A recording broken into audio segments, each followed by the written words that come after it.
Okay. Well, hello everybody. We decided to start a little bit early. We'll just see what's happening. We'll see if we can get anybody here in our live chat. So I guess we'll just stand by till somebody comes here to talk to. So let's see what is going on.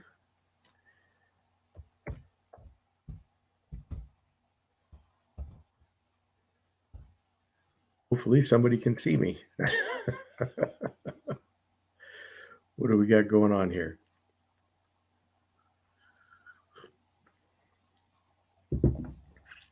Hey, hello, Christoph. Welcome.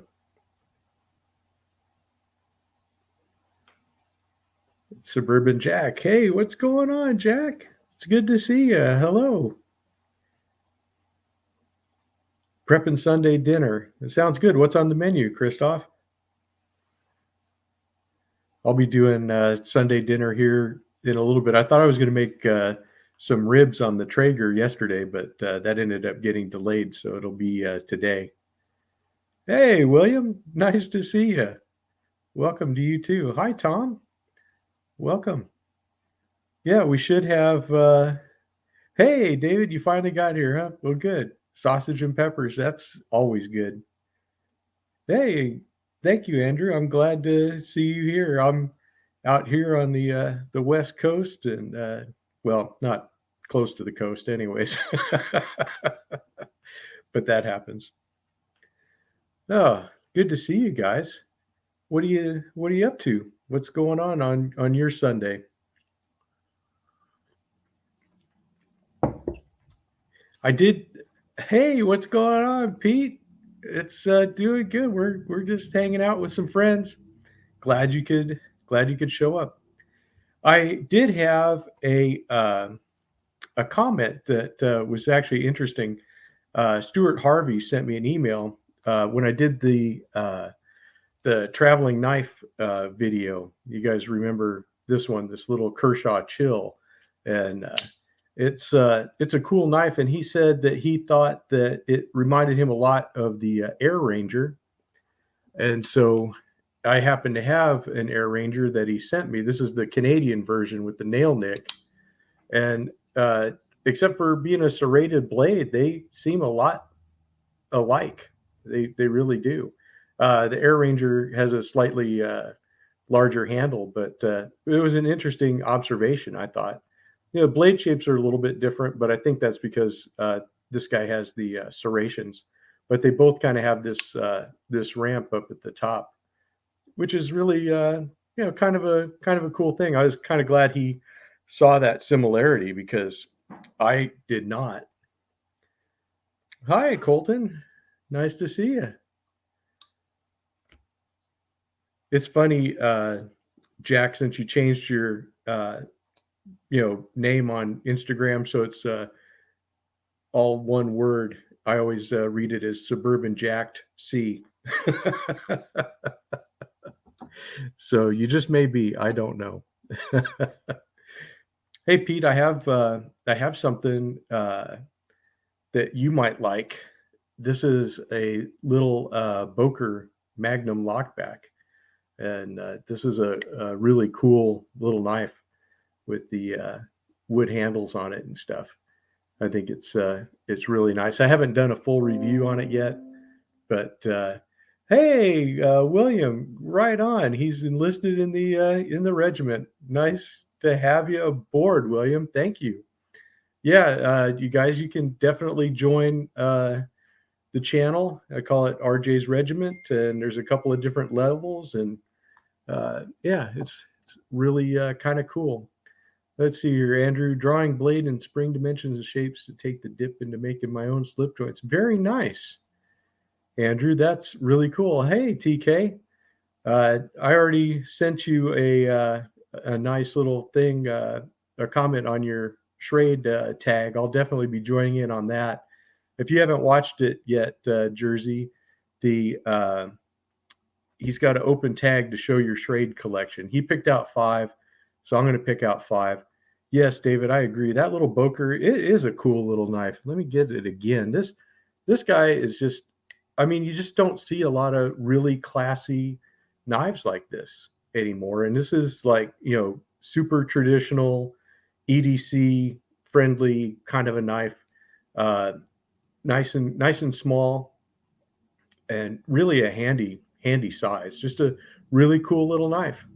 Yes, I do think it is ebony, Christoph. I'm pretty sure it is.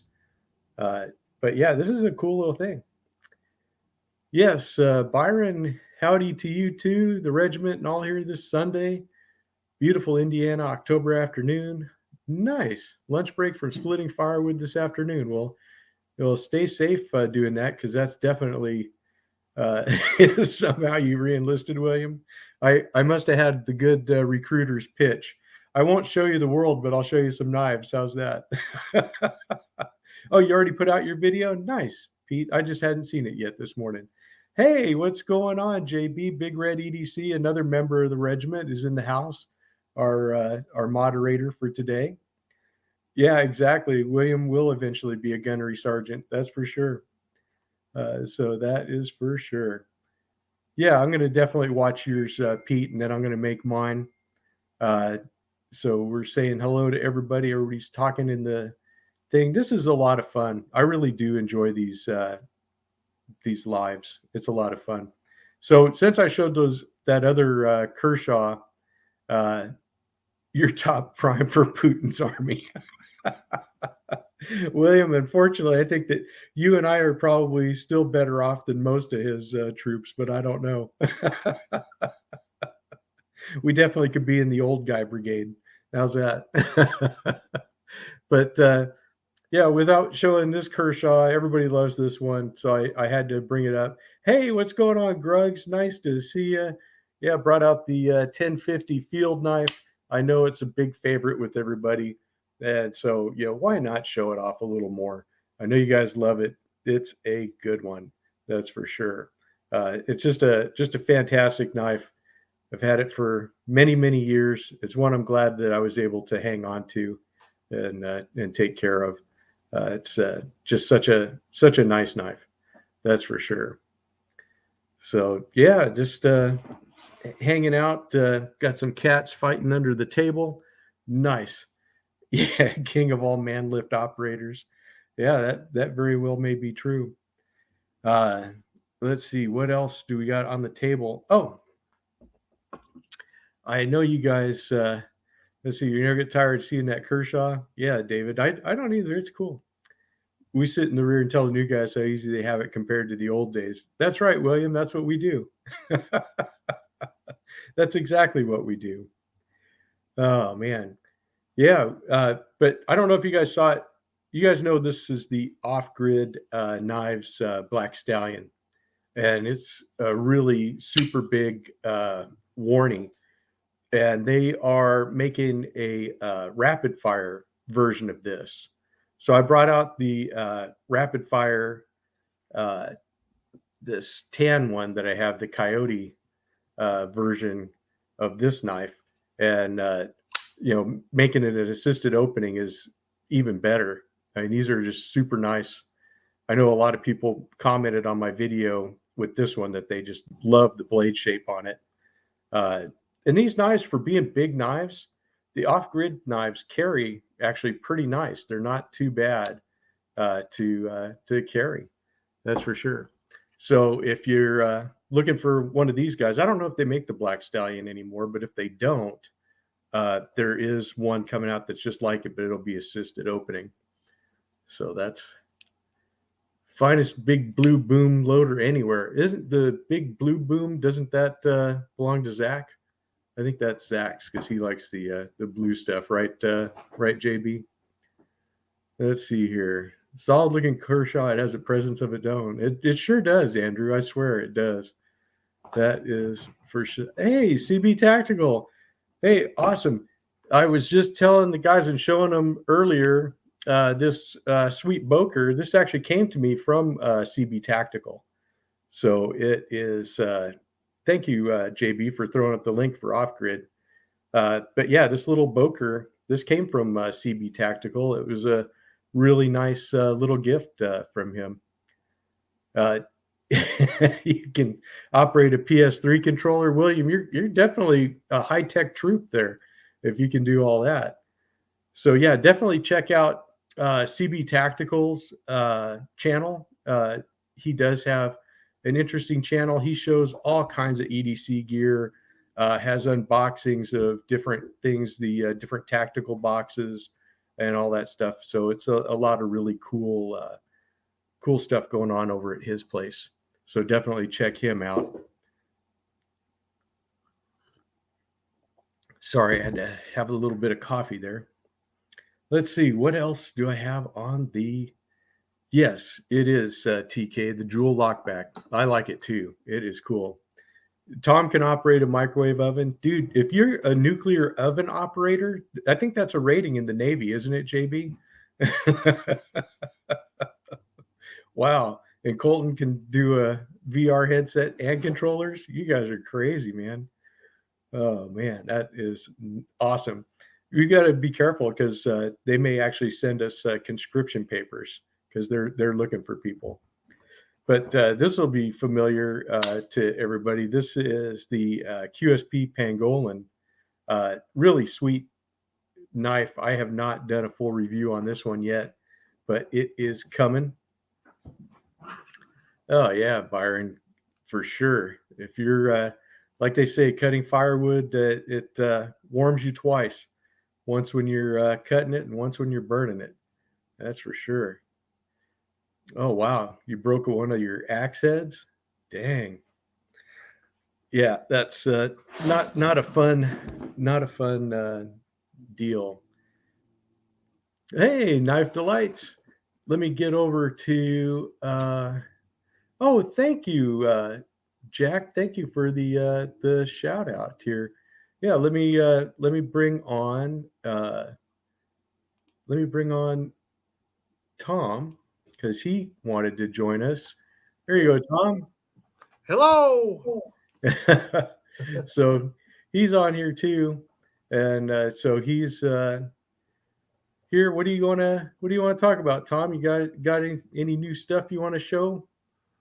Oh, I got an old classic I'd like to show just to get Okay, things started.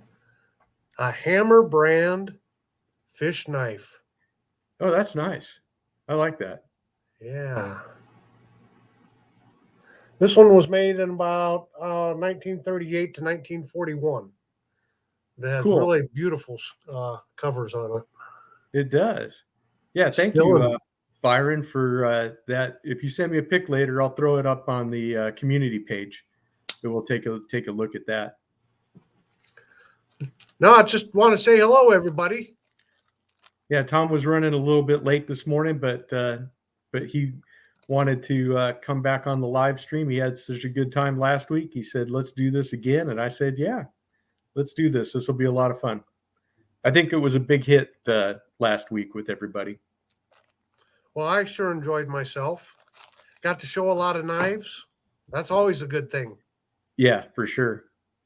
So if there's anything anyone wants to see, why shout it out. I grabbed 3 little tubs here of my traditional slip joints. So we Oh, might thank have a you, slip Pete. joint day today. Thank you for the super chat. I appreciate that. That's awesome. Yeah, Tom, just go ahead and pick something. I've been showing off a little bit of everything, and you can too.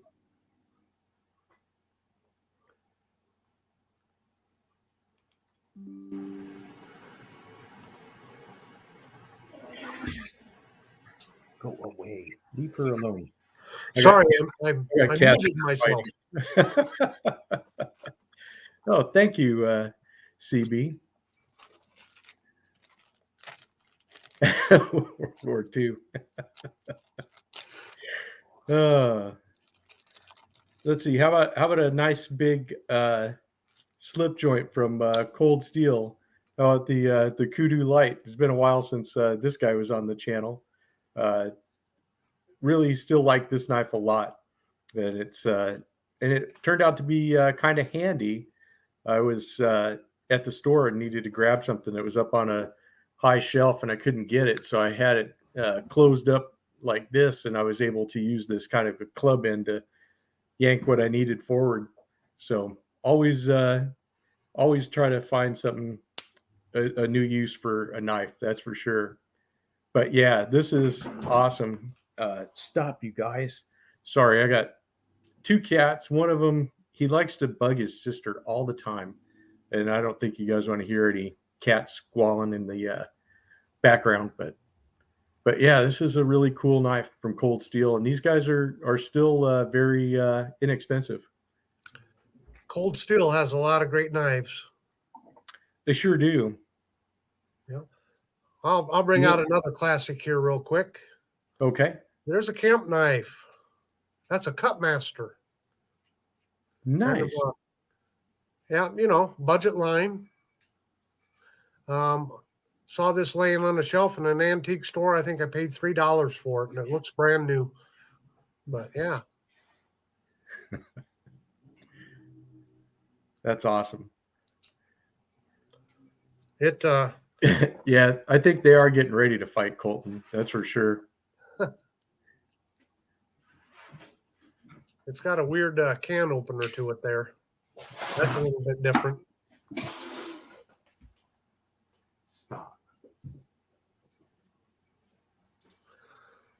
So is there anything in particular anyone wants to see? Let's see here. Oh, Bluminati Ninja is here, another member of the regiment. Nice. How you doing? He's here, and wow, we're just growing leaps and bounds. That's for sure. I don't know if anybody wants to see anything in particular. Let's see here. JW Greenbaum is here. Hey, GW or JW. He says, Tom, I have my very first throwback knife show featuring 2 PAL Cutlery Scout / utility knives in a few days. Wow. Nice. Colton says he wants to see all of them. Well, I'll just keep flashing them up here till they tell me to stop then, I guess. Yeah, that's fine. We'll have Tom's knife show. Why not? Well, you're welcome to show one too, RJ, if you really think you need to. But no, this is a lot of fun. I'll warn you if I have any incoming. Okay. Stealing your show from you, aren't I? Oh, it's okay. It's a-okay. Let me see. I had a knife. There it is. Since we're talking about Putin's army and the and we got the regiment and stuff going, how about the good old the Cold Steel AK-47? I really like this knife. This is one of the first gen ones. I think these are better than the other ones because when they did the redesign, this finger groove is actually, I think, protrudes more, and it's not as comfortable in the hand. But this one fits my hand just fine. I like it. But when you just need a knife that can do all kinds of stuff, and this knife is funny to me, anyways, because it has this wide blade, and for whatever reason, when I showed my mom this knife, way back when, she thought this knife was scary. So she always thought it was. I thought that was kind of funny. So XHP, no, I think this one here, this is OS 8A, and it was made in Taiwan. This is the first generation one, Grugs. That's for sure. Yeah, exactly, JW. I saw your video on it. They did wreck the ergos on the Triad Lock AK-47 because this one has the I don't know if they called it the Omega lock or whatever, but it's kind of an axis lock type lockup. Let's see. Do any of us have an old CS Recon 1 XL? Hard to find now. I don't have one, Byron. I do not. I bet you Pete may have one. Do you have one, Pete? That'd be interesting to show on your channel because Pete has a great Cold Steel collection. He really does. Yep. You want to get the fixed version? I think that those are interesting too, Grugs. Those are. Oh, okay. Grugs has one of the Cold Steel Recon 1 XLs. Yeah, exactly, Colton. If someone asks if it's a knife or a gun, it's both. That's for sure. Oh, you did a short on it? Okay, cool. Yeah, that's true. Jimmy Slash, I forgot about that. He's got a fantastic uh, collection of cold steels. What do you got there, Tom? Well, I was going to see your cold steel and raise you a Utica cutlery. Little penknife here, probably from the late 30s. Yes, that's nice. I think I saw the short you did on that. It could be, yeah.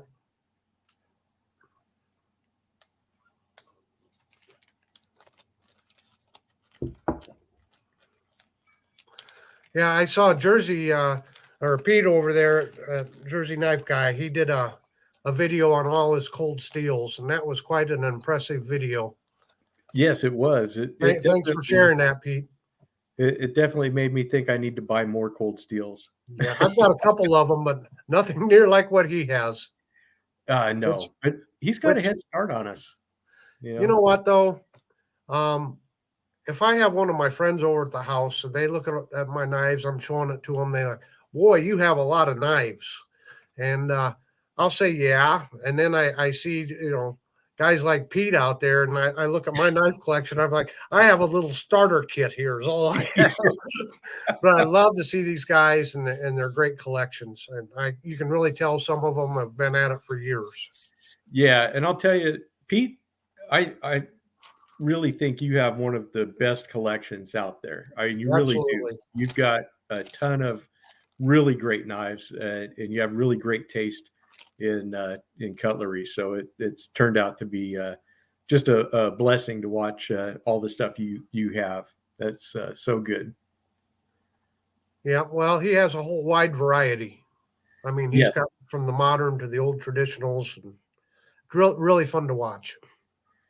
Yeah, it's true, Pete. You do. You have 25 years in. So yeah, when we've been doing it for 25 years, we'll maybe be close to what you have, but it probably still won't be as good.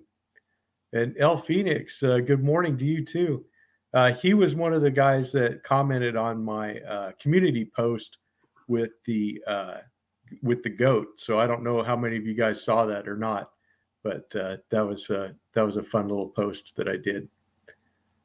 Let's see here. Yeah, Pete, how is your knife room coming along? Because I know he was taking over that spare bedroom and turning it into a knife room. It's going to be nice when he gets done. I know he's going to have all kinds of good stuff. I know Thrifty has a good collection of those sow bellies, and I think he did 6 videos on just the sow bellies. And I don't think I've made him through all of those yet. But I think TK has all the sow bellies. That's for sure. No wonder I can't find any. Yeah, he's got them all. He's hogging them, isn't he? He is. He's the guy. JW's a Cold Steel fanboy also. The 3 he missed and really regrets missing are the XL Recon, the Colossus, and a little knife called the Con. There you go. Oh, wow. Yeah, Pete's got the desk going together right now. His wife is working on it. Well, I hope you're working on it too, or at least passing her the tools. You're right, Byron. I didn't know why livestock are such great clickbait is beyond me, but it worked. Very good. Hey, G-Ball, I'm glad you're here. You just unboxed the Kubi Ruckus over on your channel with the copper bolsters. It's going to be a sweet EDC. That's nice. Very cool. JB, if you're still here, definitely throw a link up for G-Ball's channel. Let's see here. If you lived in an RV, this is Colton. He says, if you lived in an RV with a trailer hitch, he'd dedicate a trailer to knives and sharpening supplies. Yeah, I think that might be a retirement thing. I see a great big sunfish there, Tom. What you got? Yeah, this is the Marbles sunfish, smooth white bone. And I ran across some information on the Marbles company here several months back. I ordered one of the fixed blades and went over the history of the Marbles company. It really is a fascinating company. Yeah, they really changed hunting knives and the design and everything of hunting knives. They were the first ones to come out with the stacked leather handles, as a matter of fact. Yeah, I saw that, and that definitely changed how knives were constructed for sure. Now, you'll have to excuse me. I got this silly thing up here wanting to talk again, and I didn't have a chance to move him. I'm getting him out of here. He's irritating me. You have 8 videos on sow bellies, Thrifty? Wow. I knew you had a bunch. I haven't seen them all either.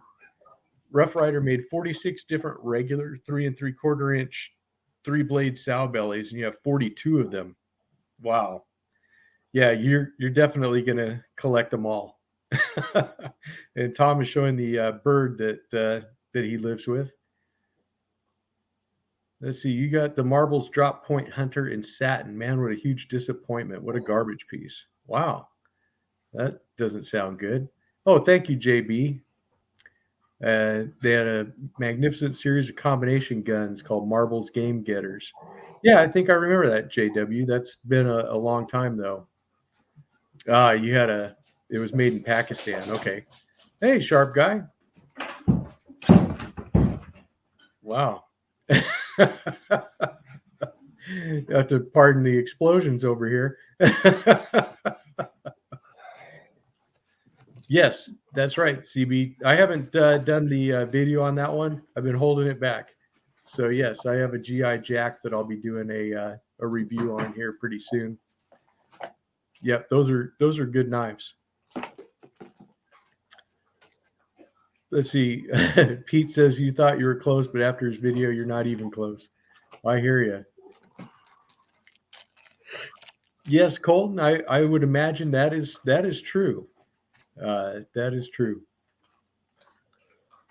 Let's see here. Lots and lots more content to come, covering all kinds of EDC and other gear. That's over at G-Ball's channel, so very good.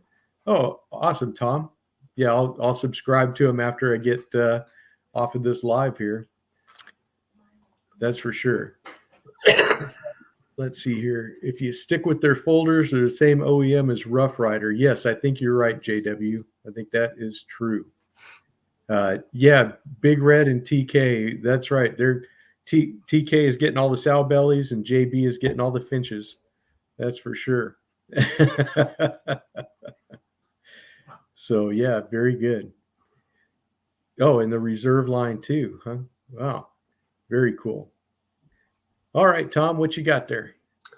Oh, this is a Stockman. This was made by Klaus Cutlery, and it's got jig bone covers to it. I don't know the age on it, but probably from the 60s or 70s, I would say. Yeah. Really nice jig bone on there. Yep. That's very cool.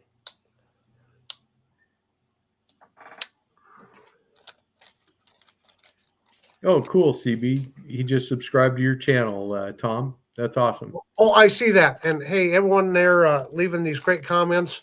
I'm letting RJ answer all the comments so we don't tie each other up answering, but I'm seeing your comments and I sure appreciate them all.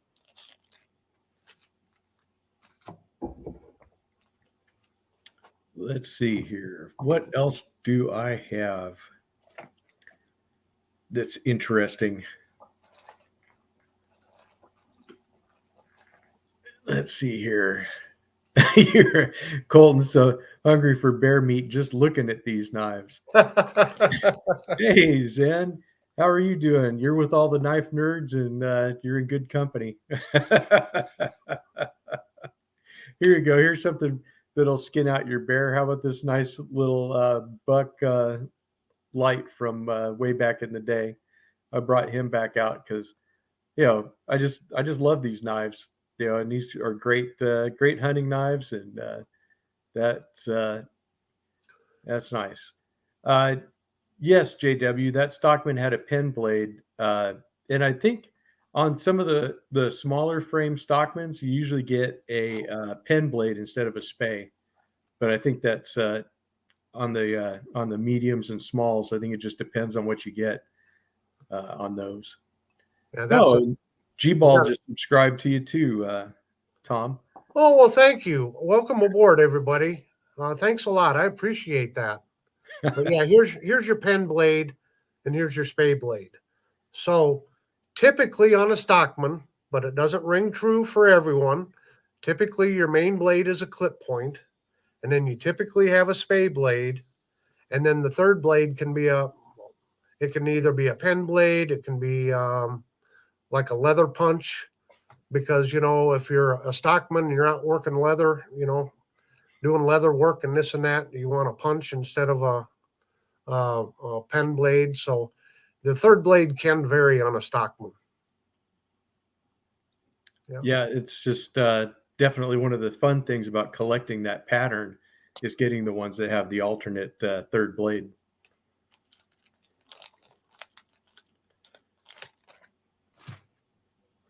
Yeah, sheep's foot. I think that's what he meant to say. What did I say? I don't remember exactly what you said. I was kind of looking at the chat and looking at my knives, but yeah. Yeah, sheep's foot. Yeah, I misspoke. Yep. Have you ever seen one with a screwdriver in place of the spay? I think Victorinox makes that model. JW. They make it, but I haven't seen it. There's some weird combos out there. Yeah, there sure is. Oh, thanks, JB, for throwing up Pete's channel, Jersey Knife Guy. Definitely check him out. He's got stuff. Definitely, I think everybody here already knows about you, JB. So I was going to say throw up your own channel link, but I think everybody else is definitely used to that. Oh, okay, CB. Hey, glad you were able to come by and say hi. We appreciate you. That's for sure. Thank you so much for being there. You're welcome, Pete. Hey, Dwayne Letterman just showed up. Hello. Yeah, he's always doing really nice things like including me in giveaway stuff on Instagram. So I'm definitely keeping up with all of those on there. Yeah, some of them have a bottle opener. Yeah, that's for sure. Let's see. Have you ever used a Glock knife? You have. You need to get a black one to replace the one that got stolen. I've seen them. I have not ever used one. I thought about getting one back in the 80s when I first found out about them. I think they have a black and a tan one, but I haven't not handled either. I don't have a Glock either. The fixed blade, I'm assuming, is what he's talking about. Yeah. It's a military issue. Yeah, and they're reasonably priced, or they used to be. And that's been one of those, I'm sure everyone has those knives on their list that someday I'm going to get that one, and you don't get around to getting it ordered. But I've had my eye on that one for quite a while, too. Yeah. You're right, Tom. JB is about as famous as you can get for sure. we're just little guys. Oh, and that's a really interesting covers on that one. Well, I saw this in a display case. I thought the covers were made this way, but it's just through use. That's how they come up this way. So wow. This knife got some use, a lot of pocket carry to it. Yeah, it looks like. This is an Imperial. And the other thing that drew my attention, let me see if we can get it up there. It has DE, that shield on there, DE with the arrow through it. That's Diamond Edge. And this was a line of knives by Imperial, and just kind of a higher quality or marketed as a higher quality Imperial knife. So just a really nice two-bladed jack here. Yeah, nice. Hi, CK. Colton's Corner wants to know, does anyone in here have a K-bar? The only K-bar I have is a Dozier. So I'm a little light in the K-bar collection. I do. If you can hold on just a moment, I'll get it. Yeah, sure. Yeah, we can for sure wait for you. Yeah, Tom does have a lot of really nice pieces. That's for sure, Pete. He does. And TK likes that one too, Tom. I do too. That is cool. Let's see. G-Ball has a full-size K-bar. Right on. CK he has two. Nice.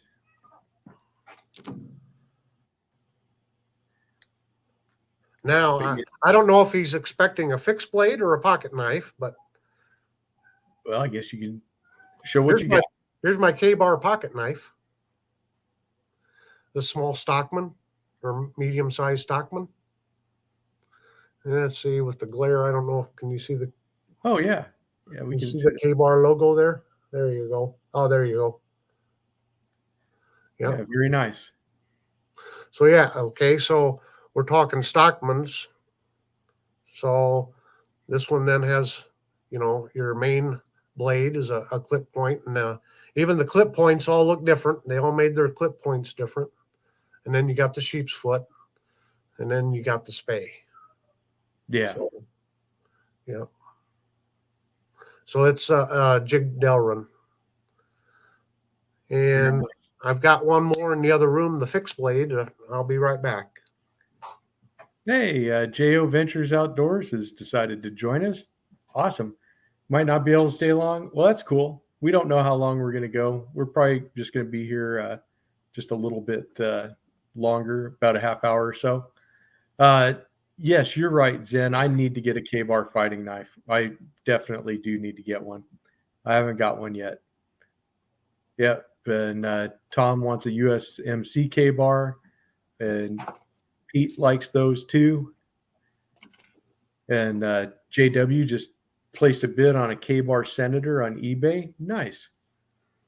David has 2 full-size K-bar USMCs, 2 Dozers, and a folding Hunter. Nice. Oh, and thank you, JB, for throwing up the link for Bluminati Ninja. He just started his channel, so that's good.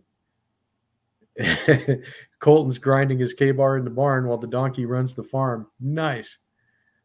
Well, it looks like you got the fighting knife, Tom. Go ahead and take over. Oh, this is the replica of a USN Mark I fighting knife issued to sailors. So it's got a really nice stack leather handle to it. Of course, the round pommel to it.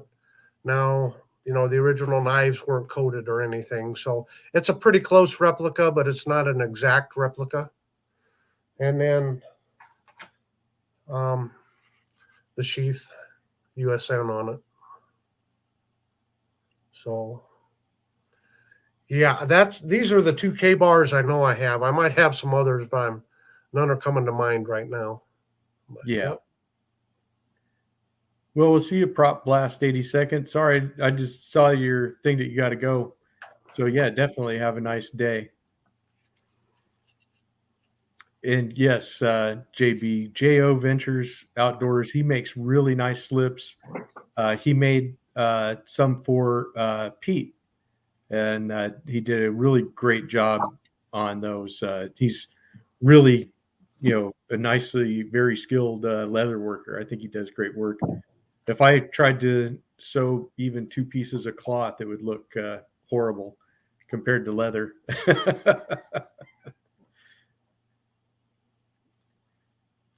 Yeah, I think I agree with you, TK. We're just gonna have to get them.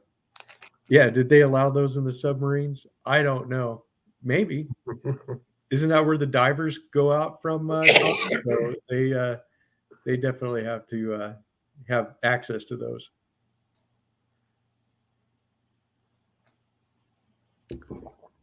He meant the U.S. Navy K-bar fighting knives. JB, were those allowed on the submarine? But I would imagine that maybe there was a couple.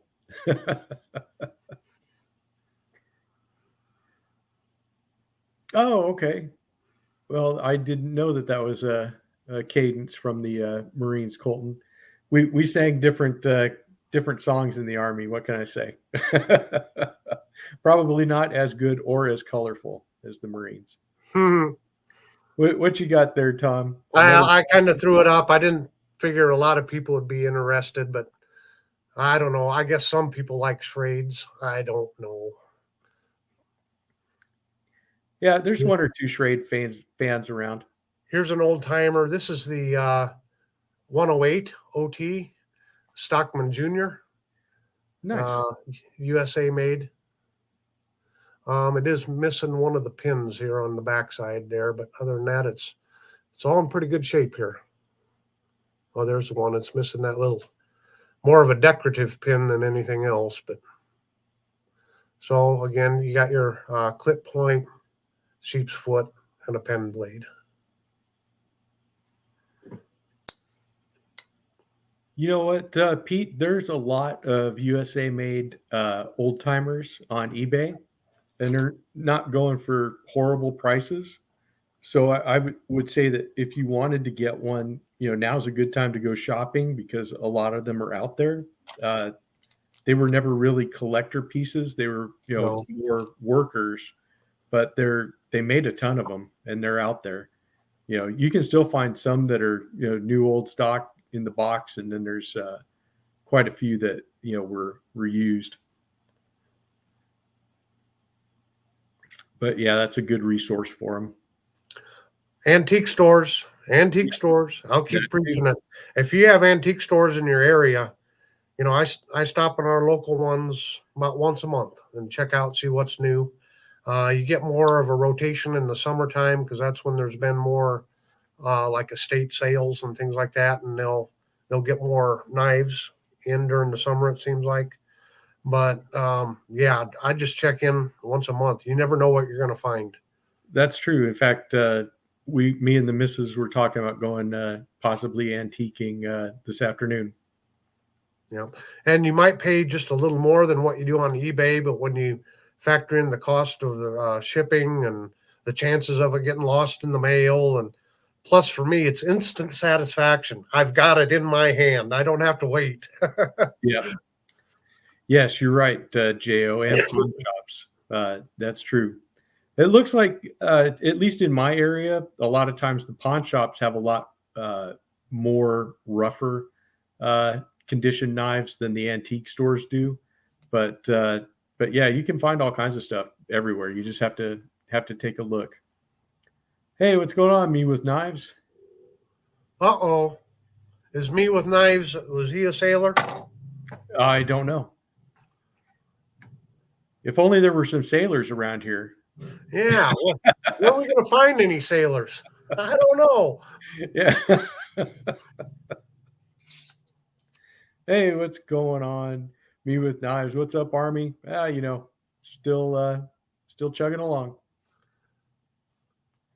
Yeah, I've seen that too, JW, where pawn shops have some broken knives. I've seen some with really bad rust, and oh, you are Army also. Well, right on, brother. Oh no, we're getting infiltrated there, Big Red.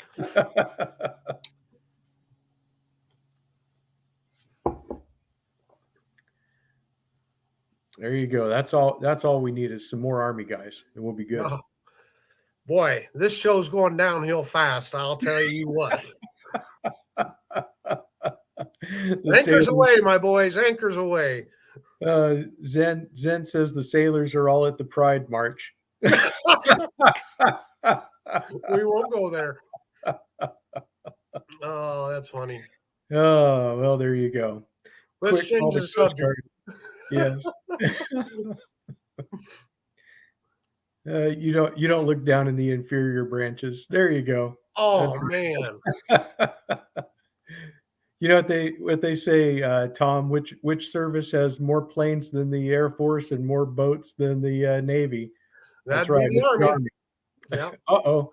We started talking about the military, and here they come. All the adult websites have popped up. You're making the big time. They're hitting your channel I guess now. So yeah, this is a two-bladed jack. Is it a peanut? Yes, it is. I think it is no. Yeah, it's a peanut. If it was going up the other way, it's a dog leg. I get it confused sometimes. But yeah, what is this? This is a Hibbert, Spencer, and Bartlett knife. Very nice bone covers to it. And they were a hardware company. And they began, I think, back in the 1860s or 70s. The last guy's name, Bartlett. Bartlett started out in this company as like a janitor. And he worked himself all the way up to where he was able to buy into the company and started getting his name added to the knives and everything. But they were overall a hardware company. So this was a just like buying a Sears Craftsman knife or something like that. Yeah. Interesting enough. What's the hardware company? True Value Hardware. There you go. This was the origins of True Value Hardware, I believe. So, yep. Let's see if I can get that Tang stamp up there. And this is why I like the antique stores.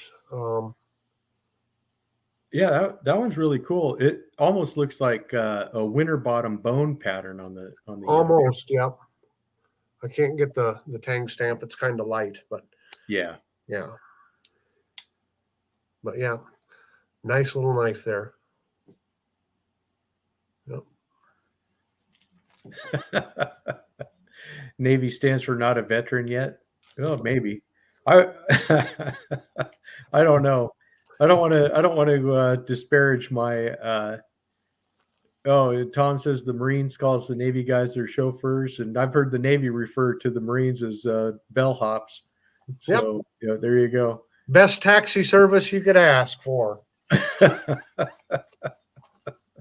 Hey, what's going on, Frog?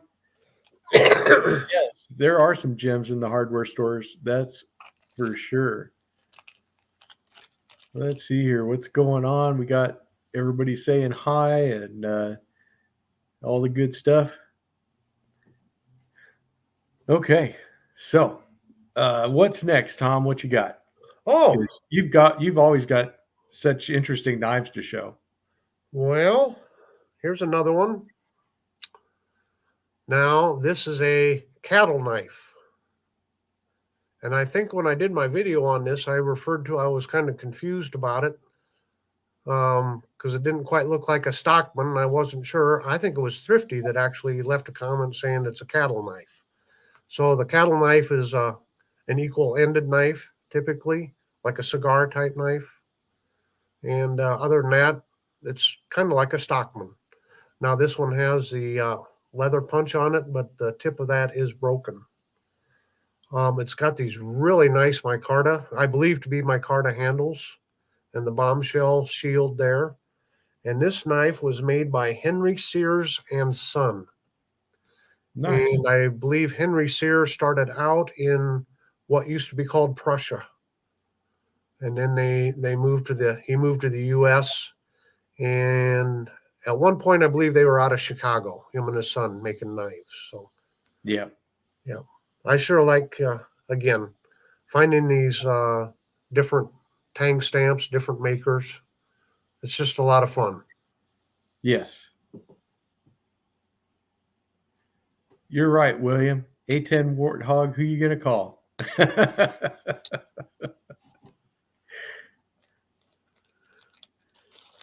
For sure. Well, I'll say this. I was fortunate to serve with all four branches of the military and the Air Force too. No. Oh. I got a chance to serve with everybody, and I'll tell you what, there's professionalism in every branch. They all have their mission, and they all do it well. So my hat's off to all the veterans out there. Absolutely. We like to give each other, poke fun at each other and stuff, but we're all one team, one mission when it gets down to it.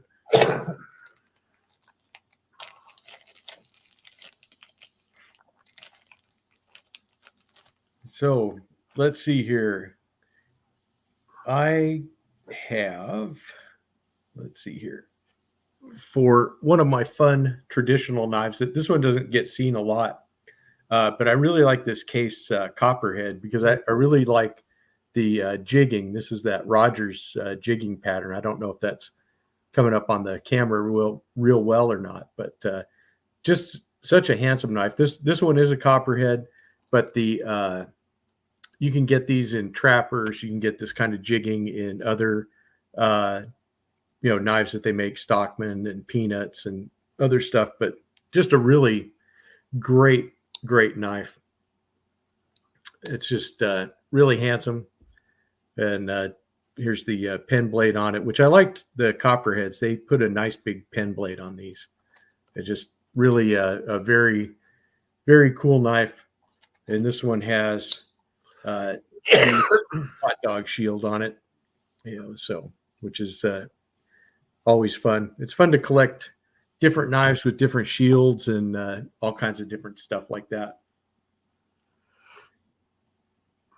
Yep, you're right. Me with knives. If it starts with the U.S., it's good with me. Thank you, Frog. Yeah, we do like to tease the Air Force about how easy they have it. That's for sure.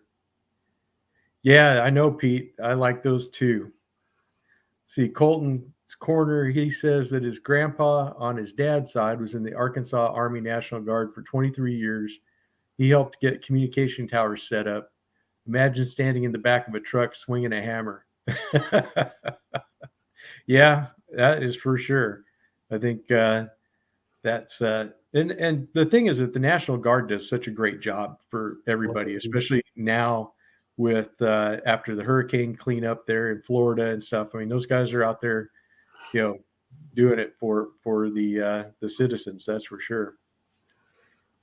Yes, JW, I do agree. That is a really good one. Hi, Gonzo. I saw that you were there and came back, and I'm sorry I didn't call you back. Yep. So let's see here.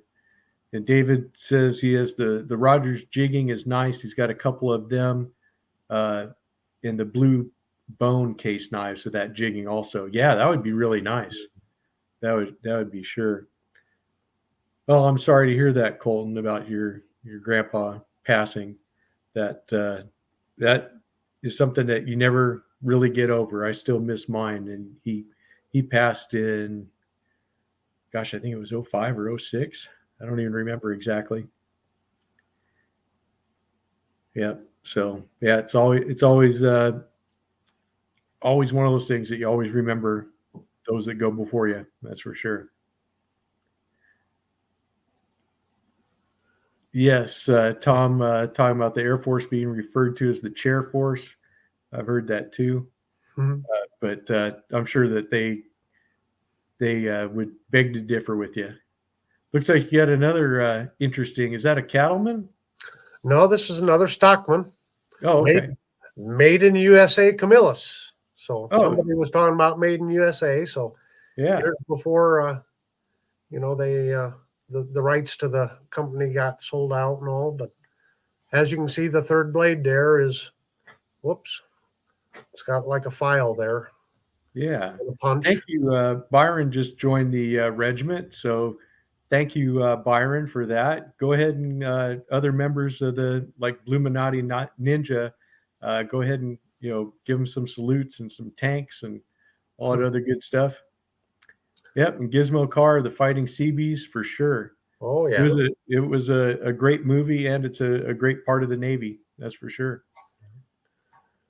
So I believe this is the Camillus Model 64, if I've identified it correctly. And they referred to it as a junior Stockman, and it was made in the 60s and 70s.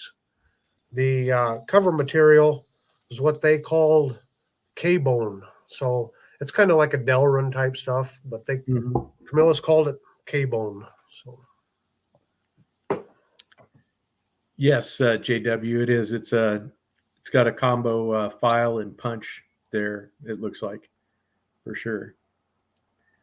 Really cool knife. Yeah, thank you, CK. Yeah, everybody, if you can hit the like button when it's when you're going in or going out or whatever, that's always appreciated.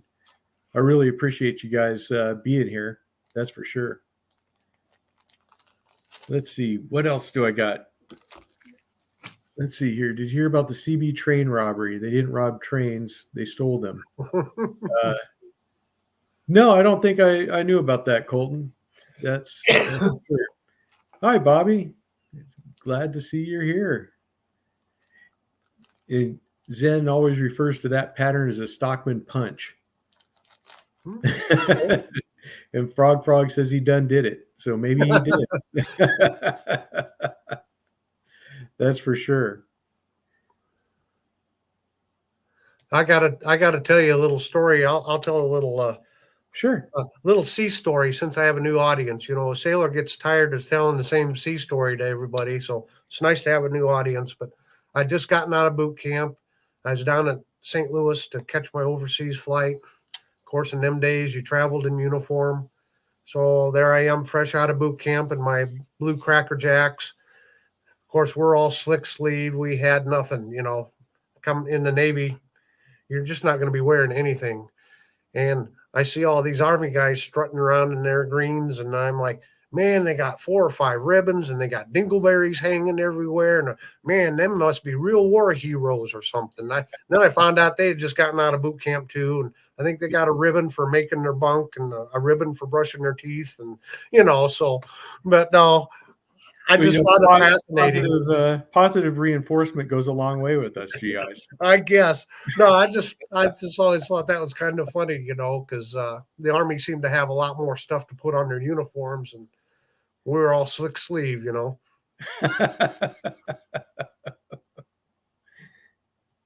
Oh, you're going back to splitting and stacking? Well, I'm glad we could be here, Byron, to kind of give you a nice lunch break. And thank you for joining the regiment. That's pretty nice. We appreciate you. So thank you for being here. Don't work too hard and take care of your back. You might need it. Yeah, but that's okay. The thing about the Navy, they only put their rank on one sleeve. Mm-hmm. And they do that on purpose so that when the chief is walking by, they can turn that side to the hull. Absolutely. And, not be known as being in charge. Yep.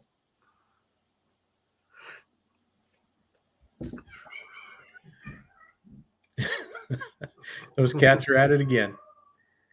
My bird's been quiet. That's for sure. I think I need to let you borrow one of my cats. He's locked away in the bathroom. What you got there? This is just plain old ordinary advertising knife, and it says prayer changes everything, or prayer changes things. And this was made by Samco, which was Sanders Manufacturing Company. And they are no longer in business, but just one of those companies where, if you wanted to advertise and wanted to do it by knife, they'd take your order and print whatever on here. Yeah. Nothing special about it, but, just a nice knife. And people used to carry these, RJ.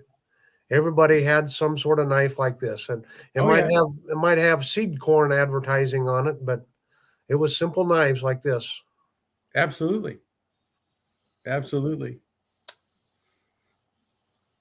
Wow, I didn't know that, William, that you got an extra stripe out of basic just because you enlisted for 6 years.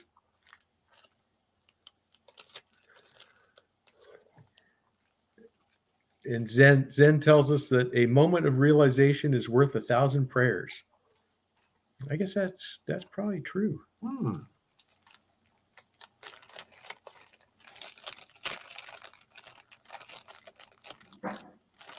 Hey, KJ, I'm glad that you showed up. I know you're always afraid you're going to miss the live streams, but here you are. So that's cool. Yeah, Jersey says those were the best ones. Those knives like that. Yeah, now everybody likes to carry things like this Kaiser, which has an awesome clip point on it. But yeah, this is, I think, more of what's in style with a lot of people. They like these more modern knives, but I still like the old ones. I like the old ones and the new ones. There's none of these knives that I wouldn't take, just about anywhere, because I like them all. Yes, that's true, William. They were desperate for volunteers in '75. Yeah, funny how the Vietnam War kind of dampened everyone's military spirit at the time back then. And there you go. A quote from Full Metal Jacket from Colton about Gunnery Sergeant Hartman. Yes, absolutely, David. Have cat will travel. Mm-hmm. That's for sure. Let's see here. That sums it up well, RJ. I'm of that same mentality. You got it. Simpler knives and simpler times. Yeah, that's for sure. Yeah, you're right, Pete. Because like today, we didn't do a pocket check, but this is what I'm carrying today. Is I'm just carrying my good old Case Yellow Trapper, and I just love these knives. I just get a feeling from a traditional knife that I don't get from a modern knife. That's for sure. You just get that feeling of history. Sorry, Tom, I didn't mean to. Nope. No, Yeah. no, that's fine. But here's the other one. Hey, JN, what's going on? Yeah, so definitely, definitely. Yep, the Vietnam War was the last time the draft happened. That's for sure. I don't know if they'll ever do it again. I guess it would have to be. Yeah, William. My dad was a Marine, and I asked him about that when that movie came out, and he said that yes, those were he was just like the DIs he had back in the 50s. That's for sure. That's for sure. Oh, go ahead, Tom. Go ahead and show Oh your. no, I was just. Yeah, I'm just getting up with the chat. Oh, yep. Go right ahead. Yeah, Let's see I here. I got to be careful with this one. The little tab broke on Okay. one of the covers, so the cover is loose. Let's see. Yeah, this cover is loose. I don't know how I did it. Just picked it up one day and it was broke. But Oh, this okay. is called the Electric Mate, and this is by Rick Knorr out of Boston, USA, and it's got a ram's foot, Yeah. and then the screwdriver blade there to it. So it is a little smaller than your average electrician's knife. Get up, see if you can see the bolster. It's You got were a in really cool bolster there. you were in Me with Knives. I think I was in what 83 to 88 was my years of service. So we kind of were in at the same time. That's for sure.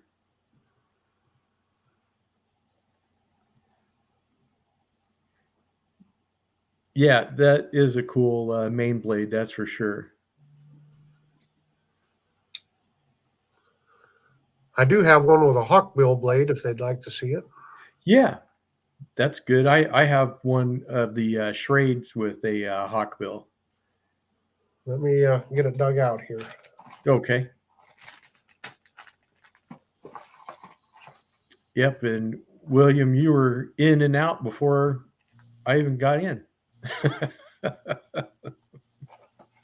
Hey, Gary.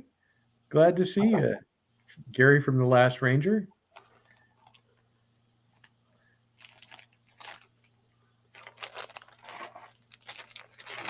Yeah, we were teasing each other about our different services and all that good stuff.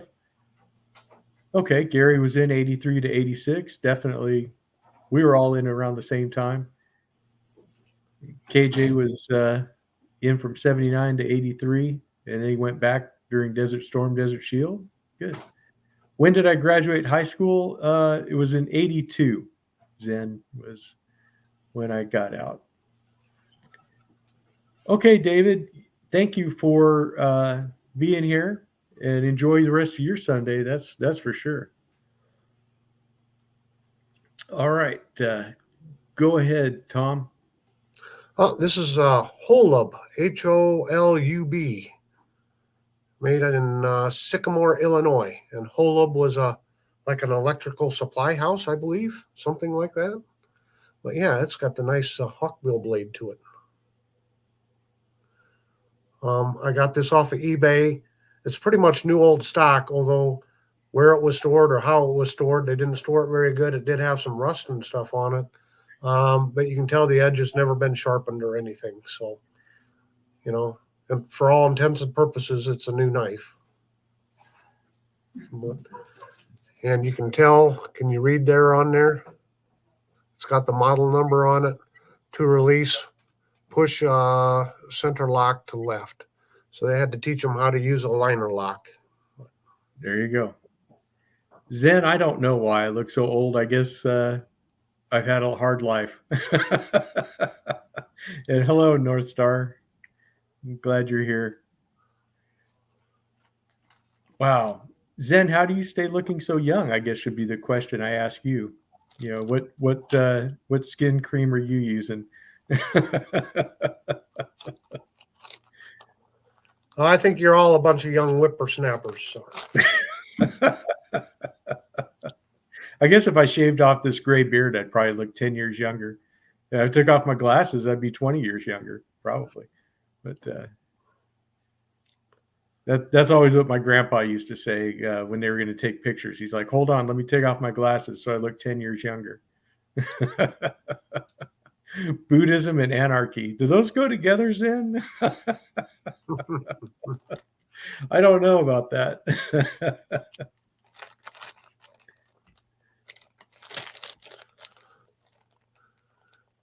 Again, everybody, I know a lot of people are saying hi, and I'm seeing your comment, but I'm just letting RJ do the greeting here. So, there's your favorite sites there again.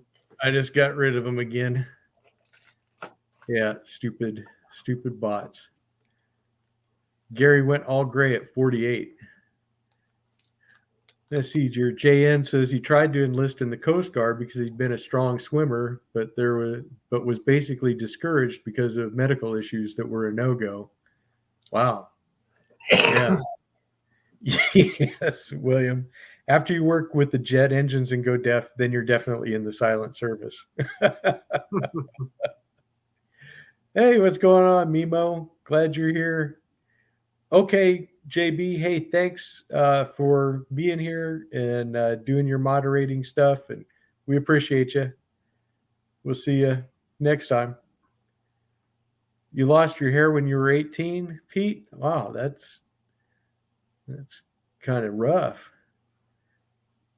Tom says he was born when Eisenhower was president. Does that make me a whippersnapper? I don't know. Hey, I used to babysit Eisenhower, so there you go. Oh, okay. Well, yeah, can't do anything about that. That's for sure. Yeah, exactly, Colton. He doesn't have 10-itis. He's got 11-itis.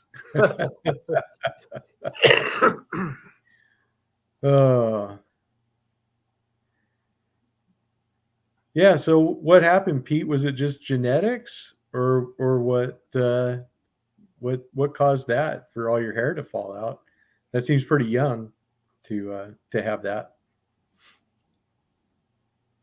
Or maybe if you don't want to talk about it, it's okay. I shouldn't ask personal questions like that. Yeah, and North Star looks young because it's cold here in Minnesota and it preserves you. That's for sure. They got snow the other day. We haven't had snow yet, but really, they had some snow spitting up there. Yeah, those engine room turbines for sure, KJ. That will definitely get you. Oh boy, these bots are persistent.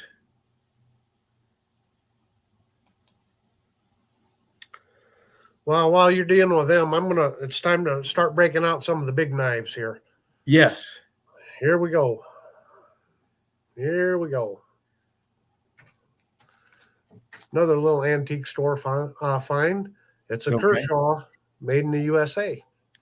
Oh, nice. Just it's model number 5300. I'm sorry, not made in the USA. It says Japan on it, so it's made in Japan. Oh, okay. Yeah, probably back in the 90s, and I think it says Little Lockback is the model. So. Oh, Gizmo's throwing down the challenge card. Who can beat a 1974 enlistment? No. I can't. Yep, not me. Oh, North Star says it's going to be 24 overnight. Wow.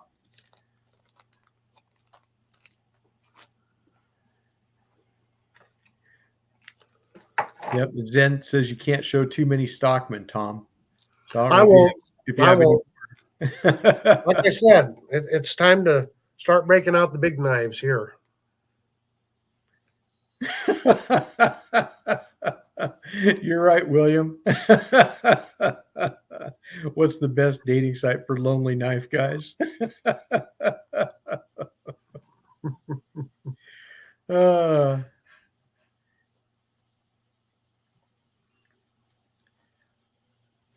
yes, Gizmo, we are all babies, that's for sure. Go ahead, Tom. Oh, just a little colonial gentleman's knife, two-bladed jack, nice little fob, bail on it there, clevis. Yeah, Could be put on a watch chain or something like that. But again, back in the day, a lot of quote gentlemen carried these. yeah, If you think back to the days of the three-piece suit and having a pocket watch tucked in the vest pocket and maybe a knife like this on the chain tucked in there with them. Working in a bank, you just needed something to cut a piece of string. Packages used to be shipped with string on them. The right. packages were tied shut. So you always needed something to cut a little string or, cut some tape, cut a thread off your suit, whatever. But yeah, just a nice little gentleman's knife. Did I say it's colonial? You did. Yeah. You did. You know what, Zen, I agree with you. That the Schrade Stockmans, they're probably, my favorite of all. I love the 34 OT. That is just an outstanding knife. So was that tongue in cheek? Does he want to see more Stockmans? Is that what he wants? Yeah, yeah. He said Oh, he can't see enough. No, that wasn't tongue in cheek. I think he really does enjoy seeing oh, them. So does well, everybody let me see if I can find some more. else. Okay, I'm sure you can. Nope, that's not it.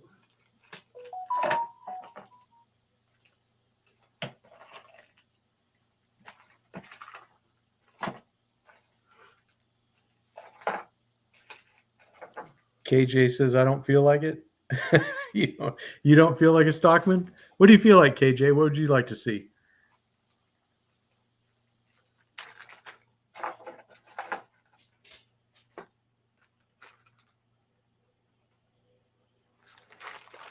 Knife Delights, it's evolution at the finest. Now everything is shipped in cardboard boxes, and now the string is in the tape. That's for sure. I've seen that reinforced tape.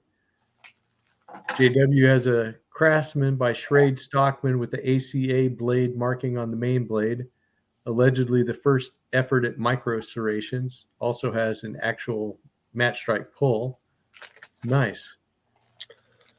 I think I've gone through the Stockmans that I've gotten pulled out. So in the meantime, Thank you. until I can go get some more. We're so happy that you appreciate us. You're our big brother that we never had.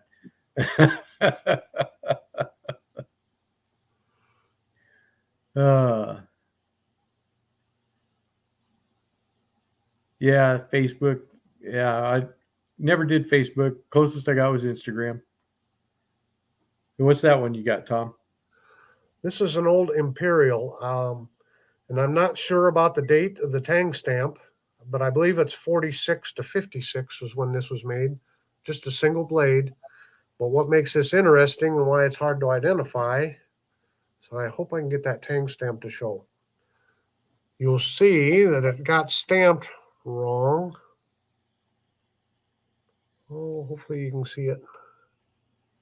You got half the tang stamp, the back half of it, and then the first half of it. It's not coming through, but it looks something like that. You can see in my drawing there. Let me see. So it's got the crown. It's got the last half of the tang stamp first, and then a space, and then the first part of the tang stamp after that. So it got caught like halfway in between when they were putting the tang stamp on. Yeah. Okay, Yeah. cool. So, but it's just a really nice single-bladed knife, Yeah. jackknife. Really nice pull on there. So, Yeah, that is nice. Okay, KJ, I got you now. I got you. I'll go try to grab another Stockman or two here. Okay.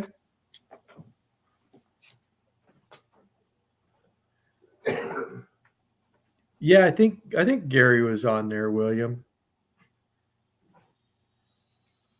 Yeah, yeah. Tom had the best response of all. That's for sure.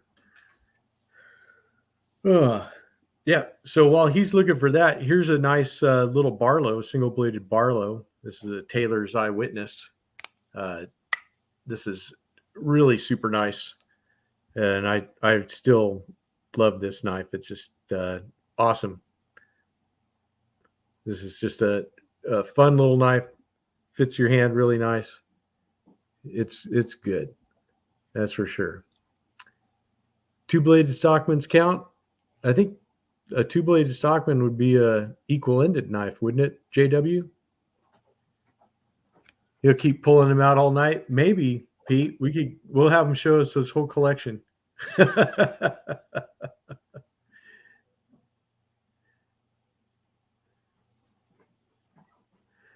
Oh, he didn't tag me in that video either, Gary. What he did was that in the description box at the very bottom, he listed, over 100 channels that he thinks are not good.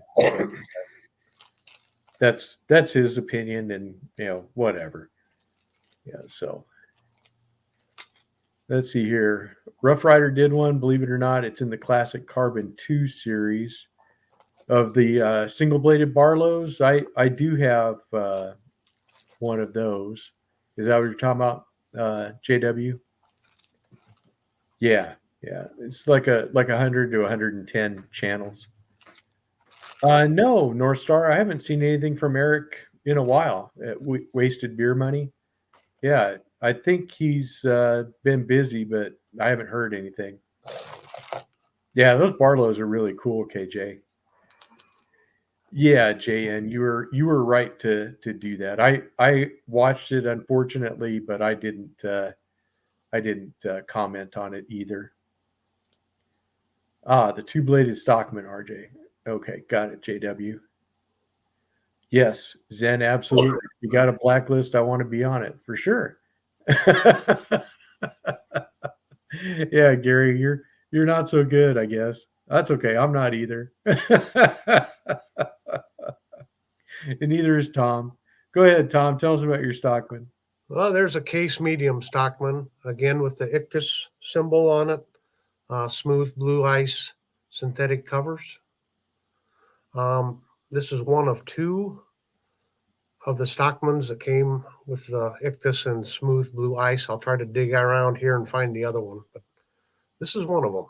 And so this one comes with the clip, sheep's foot, and pen blade. So there's your clip and your sheep's foot and your pen blade. So that's what that looks like. Of course, for anyone new, the Ictus it's a fish. It's a Christian symbol, and Ictus just means fish in Greek. So the Greek word for fish. So. Oh, JN's first knife was a Swiss Army knife, camping knife. He still has it. Nice. Very cool. Was the king of all knife guys on there, Batman? Yes, he was. He absolutely was, Gary. That's what I thought was funny, is that he had channels large and small. Yes, KJ, the Rough Rider Reserve Barlow with the spear point. I have one of those, and I think it's a beautiful knife for sure.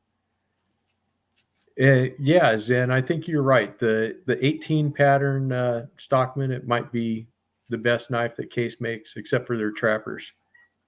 But I'm a trapper guy. You guys quit fighting over there.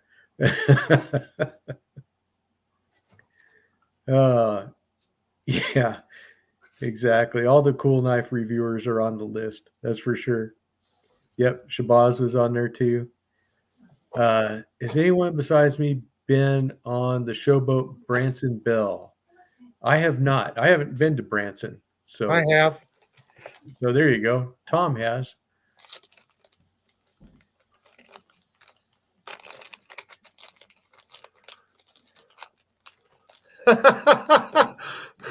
Yeah, Navy blacklist. I caught that one. Yeah. So there's certain ports you'd pull into, and they had the Yeah. off limits list. So Yes. you'd I read that at when you mustered in the morning at quarters, and it was kind of like, oh, okay, those are the places yeah. to go to. Yes, we had a list of those in the Army too that was up on the bulletin board, all the places you weren't supposed to go. Of course, I just went to the library and drank iced tea and read books. So Yeah, I was right there yeah, by you too. I yeah. remember. I saw you there. Yeah, I thought I recognized you. Yeah. That's it. We were just hanging out in the library. We didn't Didn't do we anything used to play else. checkers or ping pong or something like that? Exactly. We were like recruiting commercials. Yeah.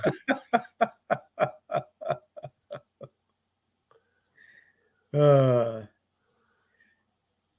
yeah, JN, I think you're right about that. Go ahead, Tom. What you got there? Looks good. Oh, this is a buck, medium stock or stockman anyway. Um, it's out of what they called the Chairman series. It's got the rosewood covers and that blue buck logo in there. So it's just a fancy version. Yeah. It's model 303, the Cadet. Yeah, that's really nice. So you got your sheep's foot pen blade and of course the clip. Yeah. I hear you, KJ. There's knives I know that I had that I have no idea where they are today, but uh, definitely have to look around even harder and see. I know I've lost some stuff, and who knows where it is. And JN says Mimo has the best shorts. He's pushing the envelope of quality, wit, and editing. There you go, guys. Watch Mimo. He does do a lot of shorts, uh, and I think you will enjoy his stuff. That's for sure.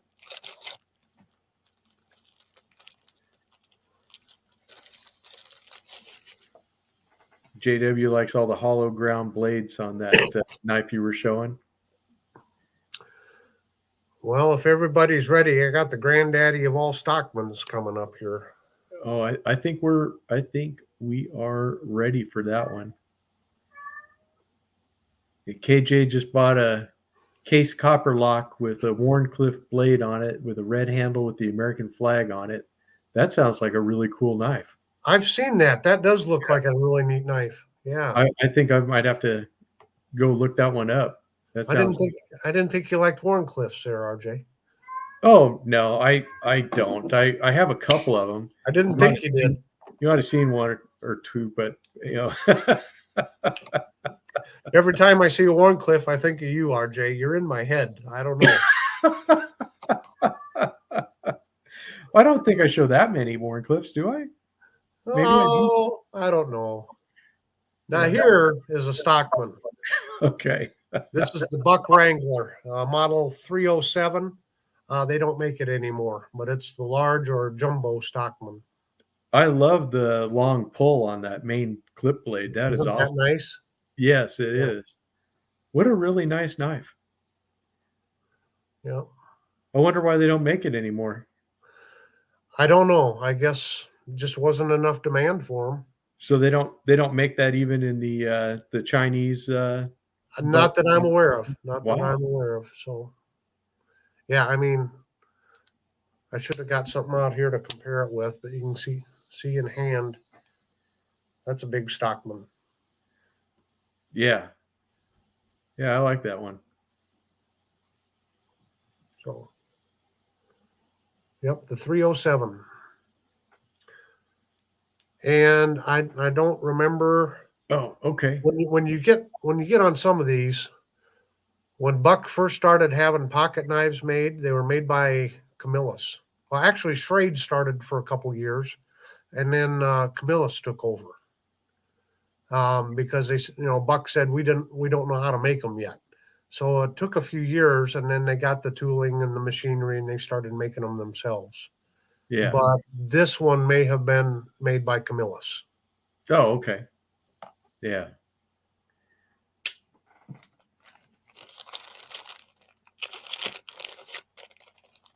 Yeah, Zen's talking about his Stockman. He says he has about a half a dozen Stockman users, including a GEC and a Stag Boker, but his recent favorite is a case large black micarta with satin bolsters. And yeah, definitely Zen. I want to get a large case Stockman. That's definitely on my list of stuff to get. You're welcome, Mimo. Yep, you can be a moderator from here on out. So link to your heart's content, I guess. Let's see. Mimo, is there any chance of more KC videos? Well, we'll see.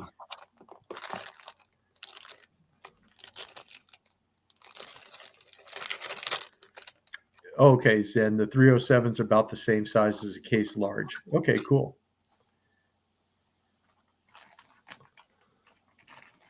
I put my Wrangler up, and I should have kept it out for comparison here. So, okay. So next here is, I guess, just what we would say, an actual Stockman. Okay, Pete, I see you got to go. Thanks for coming by. We appreciate you, buddy. You're always welcome here. So enjoy your evening also, and help get that desk done. That's for sure.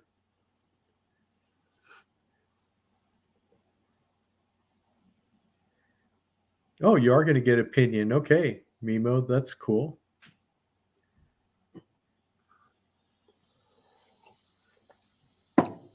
All right, go ahead, Tom. Sorry. No, that's fine. That's fine. So this is the 301. So this is your, normal size, I guess you would say. Stockman, not large, not small. Yeah, the medium. Kind of the Goldilocks Yes. knife. It's not too big. It's not too small. It's just right. Yeah, kind of like the 34 OT. Right. So again, you got your sheep's foot, and that is a spay. You just barely see it on the tip. But now I'll fold this up, and I'll put that big Wrangler, try to hold them up for comparison. Can you see that?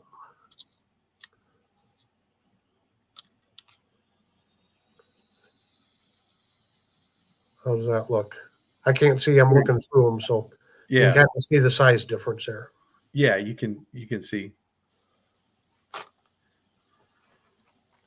Like I said, it's always weird on the camera on this because the it is.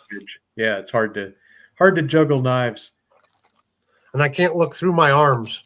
I just don't have that X-ray vision anymore. Age. Yeah. Okay, CK. Go ahead. If you got to go, we'll see you next time. Thank you for stopping by. Really appreciate you being here.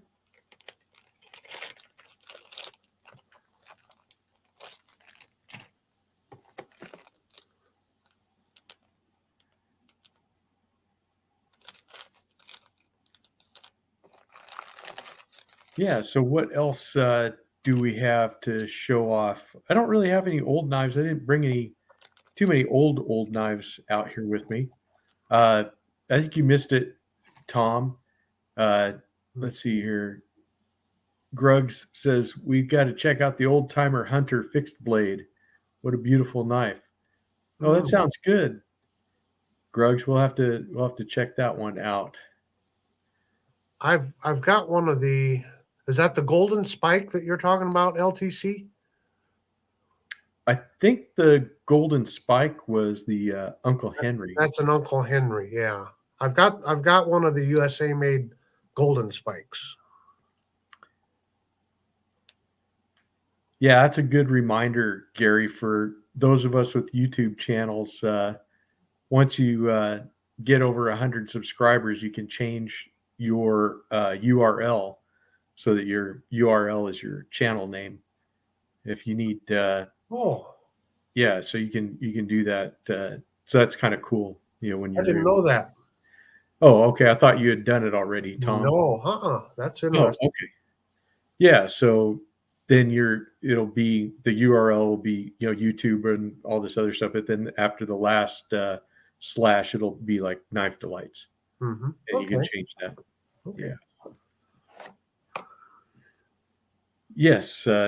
So it's kind of cool stuff. That's the thing that Gary and William are both really good at helping us newer channels. Yeah. So you change it in YouTube Studio. Oh, okay, Tom. Tom's taking off to go watch Zach. You knew an Uncle Sam. He was into military stuff. Yeah. URL, what do I do? You can change in YouTube Studio your channel URL so that the last part of it's going to be, you know, your channel name, and then it'll direct to your channel. So you don't have to have the big long alphabet soup that after, you know, the where it says, I think it's YouTube/C/ and then a bunch of stuff. You can change that to your channel name. Yeah. So yeah. So that's good. If you have trouble, I think they have some tutorials and stuff. Oh, they're also coming out with handles. Oh, that'll be nice, William. That's for sure.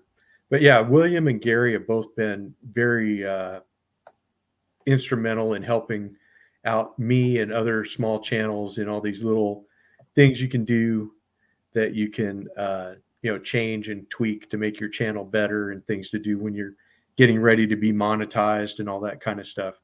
So it's all good stuff. Go ahead, Zen Breaker 19 Breaker Bro. Yep, the old CB days. Let's see. Byron says he learned today he did not know that Schrade and Camillus built Buck's folders for the first years. I think Thrifty Kniffy showed a Schrade 110, 112 kind of a lockback, which came first scenario. Yeah, that's definitely interesting. That's for sure. So here's one of the newer Buck Stockmans, and this is the overseas model, the made in China model.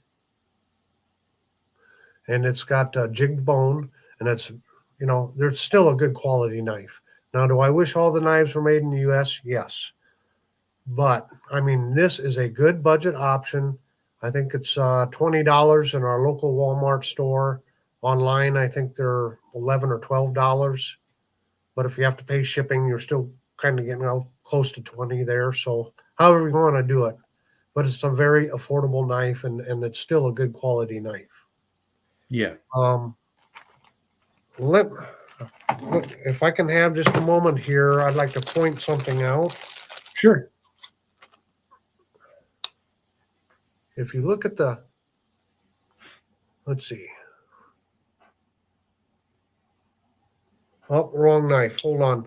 Go ahead and talk for just a moment there, RJ. I got to get the right knife out here. We can talk amongst ourselves. Byron, yeah, thanks for stopping back in for that. He's heading back out. So if you hear that, then thank you. Let's see here. JW thought that Buck did their own lockbacks and outsourced their slip joints.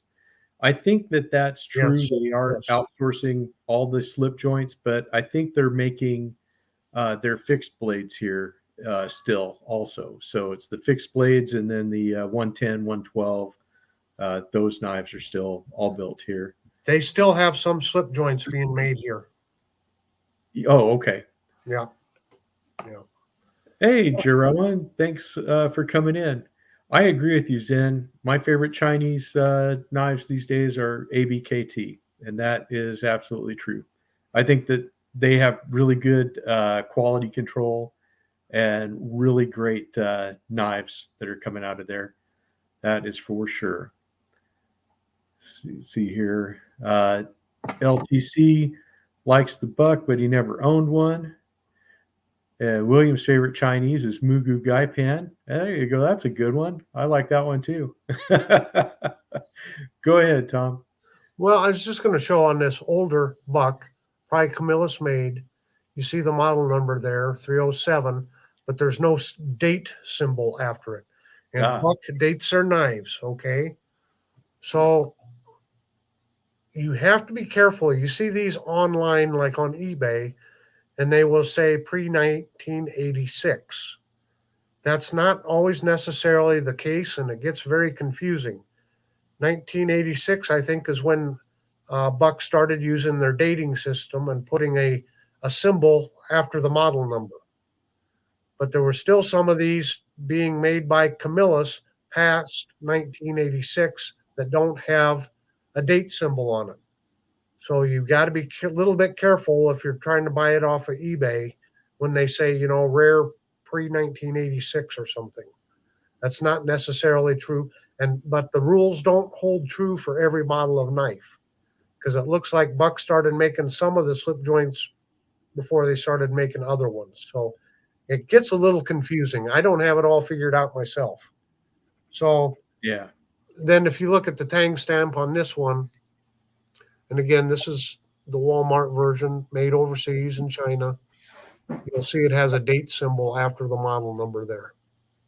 That might be a plus sign. I can't quite well see. But if you go to the Buck's website, they have a chart there with all the different dating symbols.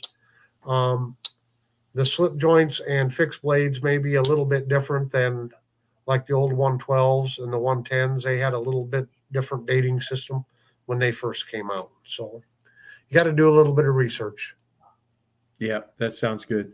Mimo, I don't have any of the brother knives. I do think that they look good.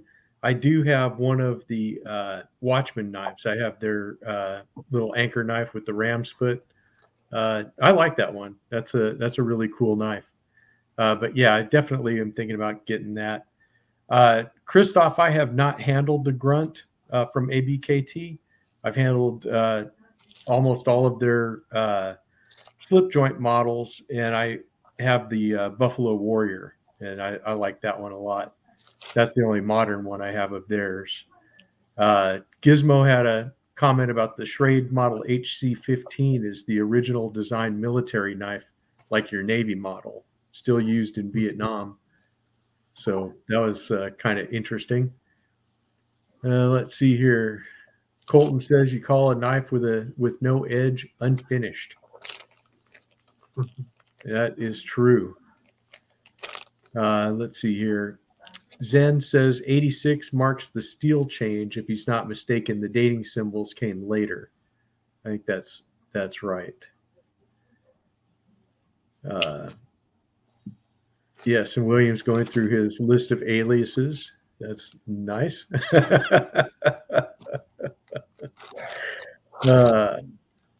And so Gary from The Last Ranger asked a question. I'll have to go back up and see it. This actually is interesting. Anybody can chime in on this. Let me scroll back up to it. He asked, is a slip joint only non-locking knives in the traditional field, or do lockbacks count because you need two hands to open them too? And I kind of was of the opinion, here's a traditional Barlow. It has no lock spring. So this definitely is a traditional knife. But this small lockback from Boker is kind of, it does lock into place with the lockback, but you need two hands to open it like a slip joint, but it's not a slip joint, it's got a lock. So is it the lock that makes it the difference or not? Because when I think of modern knives, I tend to think of something like this, pangolin that has a flipper and it comes out and, just one hand operation and it locks. So I don't know, but slip joint does have the, thank you, Mimo, for throwing up the ABKT code. I should have mentioned that for sure. I'm so forgetful. Let me go get a educational training aid here real quick. Sure. And yes, JO Ventures, I do. Well, I'm going to say I have a TL29 designed knife, but I don't have one of the military ones. Yeah, Jerome, I think that is his longest nickname. That's for sure for William. And William's going with it's non-locking. JN says, I think slip joint refers specifically to non-locking knives. Yeah, I think you're right. Slip joint, by definition, non-locking. Very good. Slip joint refers to non-locking with a back spring with two flat surfaces that engage. There you go. So, Gary, that should tell you everything. A notch joint is like a Spyderco slip it. There you go. That's what the FBI said, William.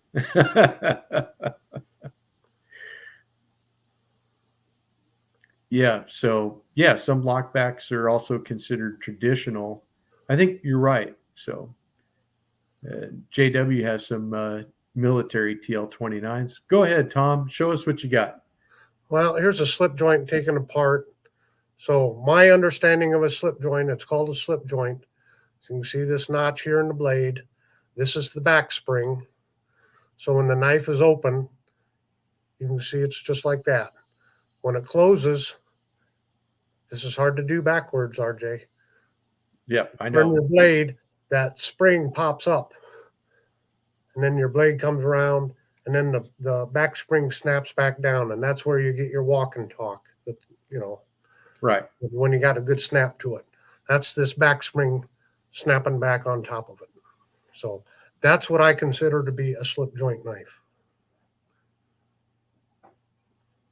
The Buck 110 is considered a traditional, Mimo says. I would say it's a traditional lockback. Yeah. The Buck 55 would be the same way because that's just half the size of a Buck 110. Mm-hmm. But I think that's where we get is traditional versus slip joint. So I think that's those two words kind of got interchanged in my mind when I was talking to Gary, and I think that's it. A slip joint is a traditional, but not all traditionals are slip joints. Yes, I think that's the way to put it. Exactly, Tom. So when Buck came out with the 110 there in the 60s, I'm not going to say or make the claim that they invented the lockback knife, because certainly there was some sort of locking knives back to Roman times. But I think you can confidently say they really vastly improved it with that design, the new design that they came out with. And of course, just like Dodge with the minivan, it was such a success. So it wasn't long before every other car company was making minivans. Right. So it's the same thing with the Buck 110. It came out and it just revolutionized the hunting knife industry. As a matter of fact, I was talking about marbles and what a great company they were.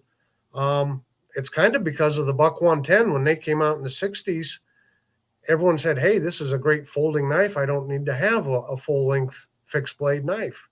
And that really tore into Marble's business bad. I mean, they sold them by the millions. All right, JN, we'll see you. Yeah. You went silent, Tom. Can you hear me now? Yeah. Okay. Yeah. But yeah, it's that's why I like these slip joint knives. I had to take a couple of them apart just to see how they work. Now that was off of a simple, single bladed toothpick. You start getting into those, the Stockmans and camp knives and that. You take them apart, there's a lot of stuff to get put back together. And I suppose everything now is all machine when they pin them. It's all, they got the pressure all preset to get the pins in just right. I've tried repinning a couple of them, and boy, that's an art. And it's going to take me a lot of practice to pin it so you got enough resistance for a good walk and talk, but you don't overpin it to where it's too tight. And boy, that margin is slim. Yep. I think to catch up with the chat here, you're right, KJ. Everybody our age has had at least one Buck 110 once or twice in their lives. And yes, that was the popular go-to knife. That's for sure. And Mimo is practicing his logic problems because, yes, it's true that all bowies are clip points, but not all clip points are bowies.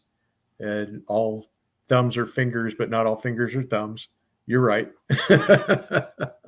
And then to talk about the TL29, William, I think because that knife was designed back in 1915, most people were very familiar with how a slip joint knife works.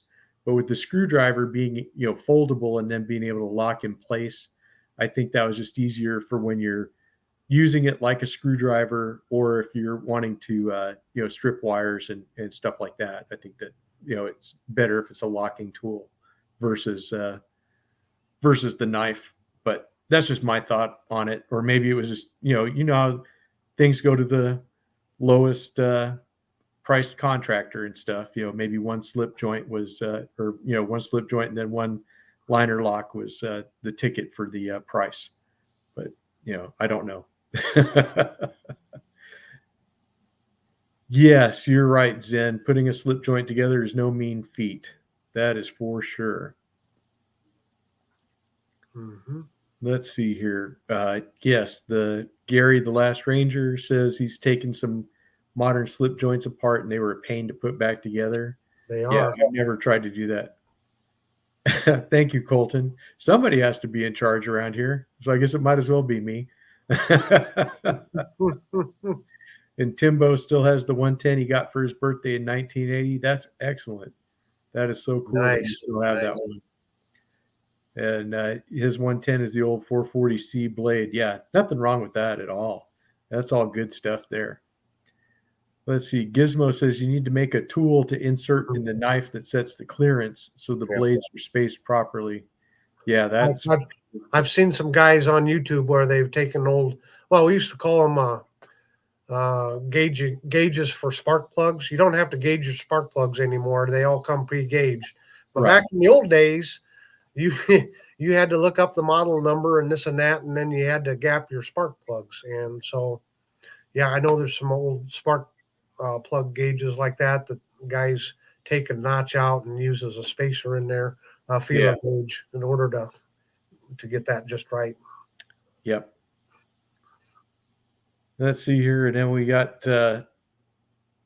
JW says his boss has a single bladed custom trapper that almost ripped part of a nail off, and he'd say that was a 9. Gary says the Ohio River Jack is a nail remover to open.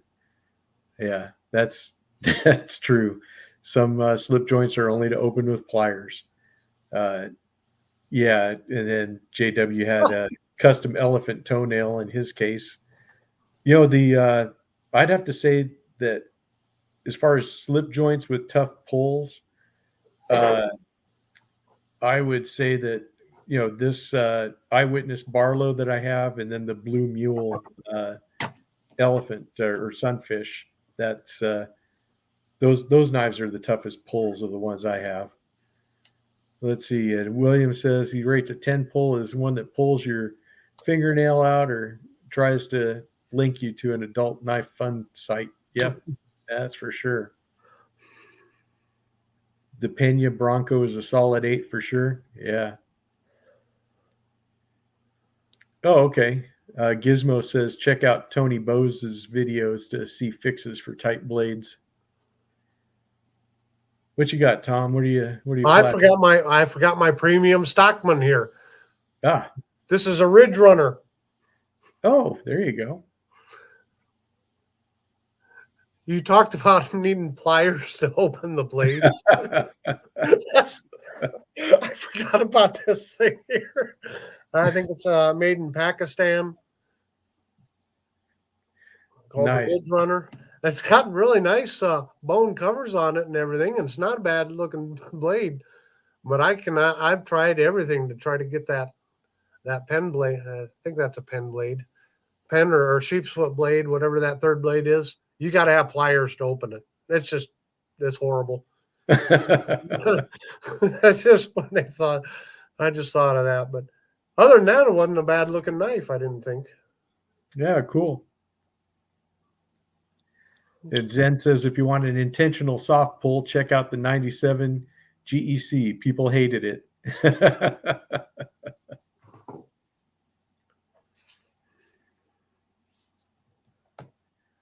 Sheffield Cutler's gauges were called widgets. Yeah. They welded the blade to the spring is what Jer Owen says happened to that knife, Tom. That could be. That very well could be.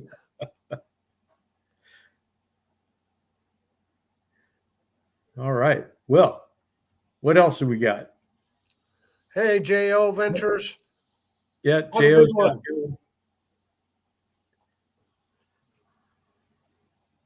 Oh, go ahead, Tom. No, I was just going to say, I saw J.O. Ventures there. I wanted to say goodbye to him.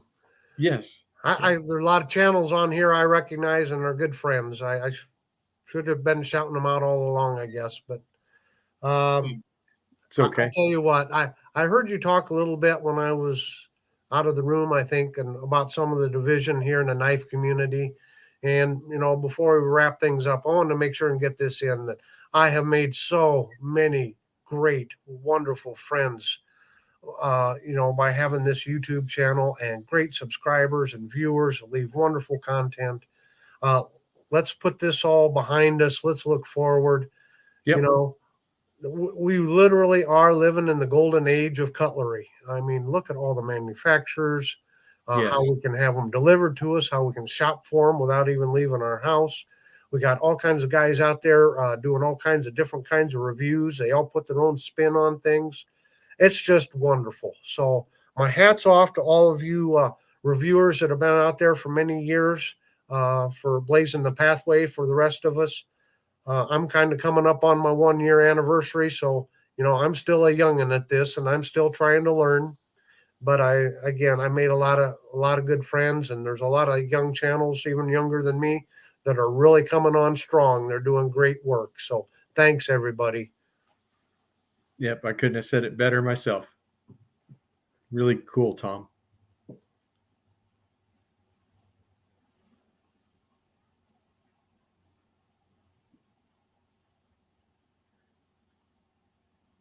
Well, I do have to say they just about ran me out of Stockman's. I didn't even bring any out. I guess I'll do that next week. when I had to grab the Ridge Runner, we're getting down. No, I think I have some more. I just don't know where they're at right now. We went through a bunch of them, didn't we? Yeah, we sure did.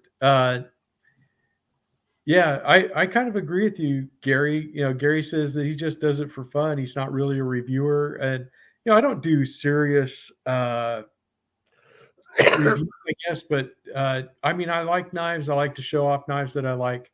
It's just for fun. It's a hobby. It's sharing our enjoyment of these knives and all this other stuff.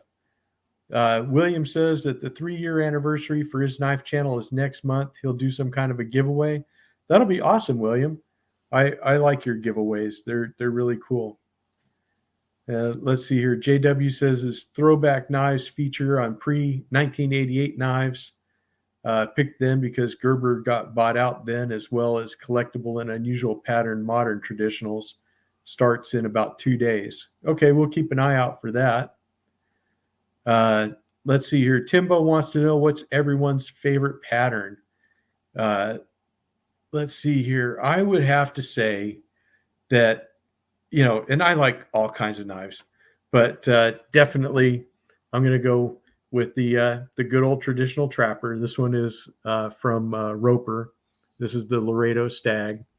So it has a nice little bit of stag here and a wood cover. Here's the clip point blade. And then, of course, the spay blade. But I don't know. Trappers just give me a good feeling whenever I pick one up. So they're just kind of fun. Go ahead, Tom. What's your favorite pattern if you had to pick one? The pattern I happened to be holding at the time. There you go. That works for me too. I don't know if I could pick a favorite. I love them all. I do too. The canoe is way up there.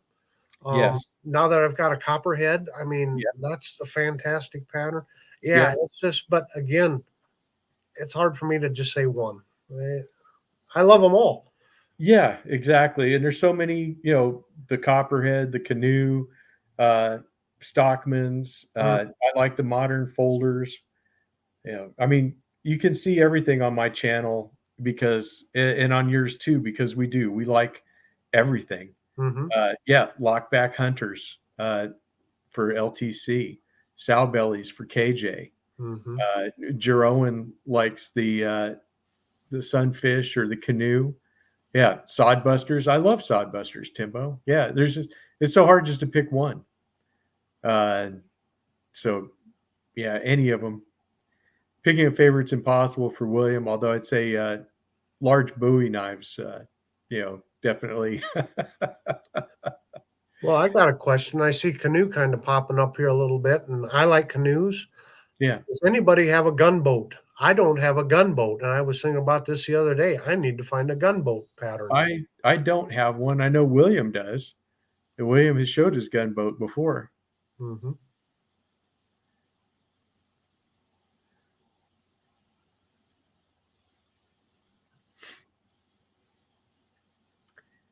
Yeah, KJ, the copper lock has been on my radar for quite a while. Uh, and that's something that I definitely want to add. Uh, yes, like we said, William has a gunboat, and that's one of them for sure. Is your Bowie knives? I know that, and Timbo likes the Bowies also. Uh, JW says he doesn't have one; he wants to get one too. So yeah, I think I agree with you there too, Gary. That the one-bladed Barlows are really super nice in regards to traditionals. And Timbo has a lot of the big buoys.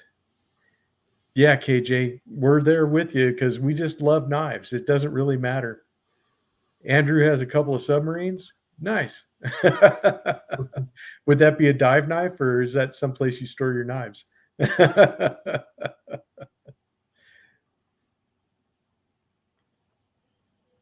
Oh, okay. So Jeroen loves the Bowie knives, and his wife loves David Bowie. Okay, that works too. Yeah, the Case Mini Copper Lock is worth checking out. I'd like to get a mini and a full size on those. It's like the Sodbuster Juniors. I have a lot of those. I'd like to get I'd like to get a full size Sodbuster too. And I see you're showing your Copper Lock, Tom.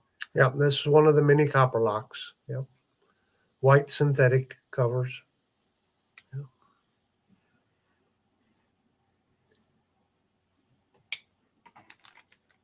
Yeah, William says they make gunboat whittlers with 3 blades. His is a Rough Rider 2-blade, kind of Wow. like a canoe on steroids. I have seen the 3-blade ones. Those ones always kind of made me wonder why they did that. Oh, okay. So Gary said he likes the gunstock pattern. He never had heard of it till Jack Wolf Knives, and now Finch is coming out with a modern gunstock. Well, that'll be nice. Jeroen says a canoe for insane people, so he wants one. There you go. Actually, we're using StreamYard to do our video today. So neither Zoom nor Google Meet. Mimo says he has the mini and the full-size copper lock, both in green bone. Very nice. Favorite pattern? Does it have a clip and a sheep foot? Well, it does if it's a Stockman's Zen. You lost them all fishing and they never surfaced again. I'm sorry about that, Andrew. Yep.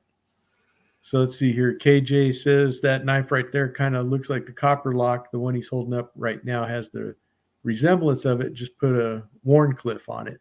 Yeah, instead of the clip point that it had on there. Let's see here. JW says his grandfather carried a Remington manufactured gun stock during the 30s before he switched to his PAL Cutlery Scout / utility knife. Remington has a very interesting history. Yeah, they I've done do. some research on them, and believe it or not, in the antique store just the other day, I was checking out and I looked down, and on a bookshelf right down by my feet was a nice collector's book on Remington knives. So I have been scouring through it. Oh, wow. That's awesome. Yeah, I think it's got a picture of every model they came out with, which was a lot of models. And one quick fun fact. Remington did make Boy Scout knives, and I've shown those on my channel before. But they make the claim in this book that Remington basically sold the Boy Scout knives at cost because they wanted every boy to be able to afford a knife. That's awesome.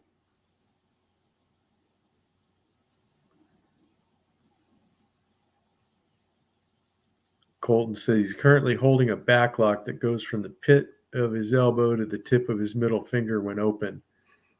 That is huge. That must be one of those display knives that they were showing. But Timbo says he's a sucker for clip points, and I'll show this Kaiser again. This is a really cool clip point. So if you haven't seen this one, Timbo, this is for you. This is the Kaiser Youngest. Still have to do a review on this knife, but it's a fun knife for sure. Now, RJ, can you hold that clip point up? Sure.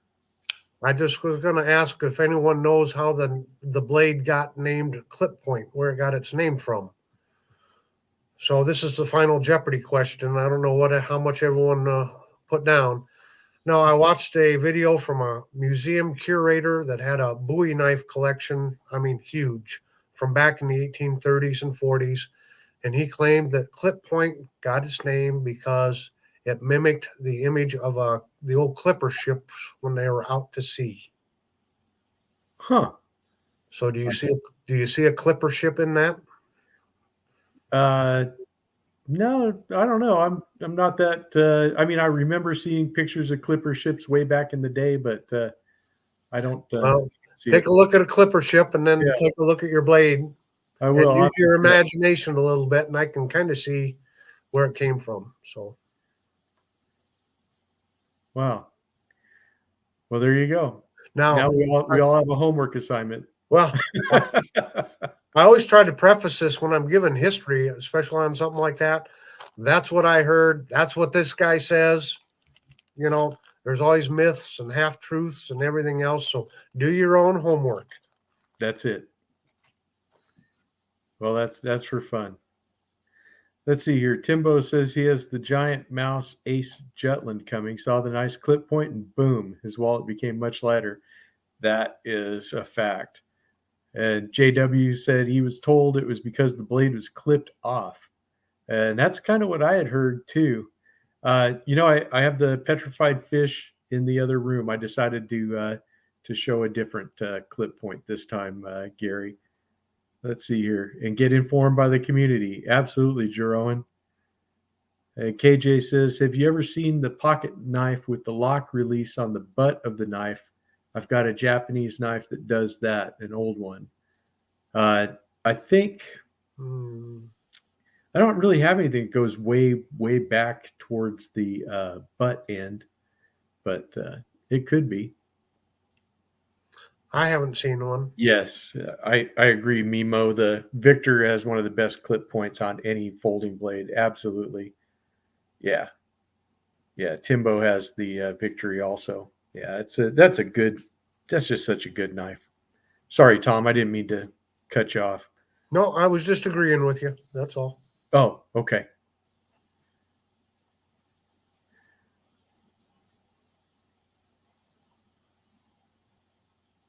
Yeah, I hear you, JW. He says it could be both the clipper ship answer and that part of the blade was clipped off. He says, see the sunfish referring to the freshwater fish or the ocean fish with that name. So, yeah, it could be. Yes, Timbo, the Victor is such a great knife for smooth action. It's just a fun knife just to have, just to hold and fidget with. It's just awesome. I think it's there's a couple knives I have that are like that. The Roper Buffalo Warrior is like that very much too. Let's see here. Someone needs to dye the petrified fish Nightingale red and black. You'll see a Harley Davidson logo in it. Well, that could happen. I don't know. I don't have the Nightingale, so I'll have to leave that to someone.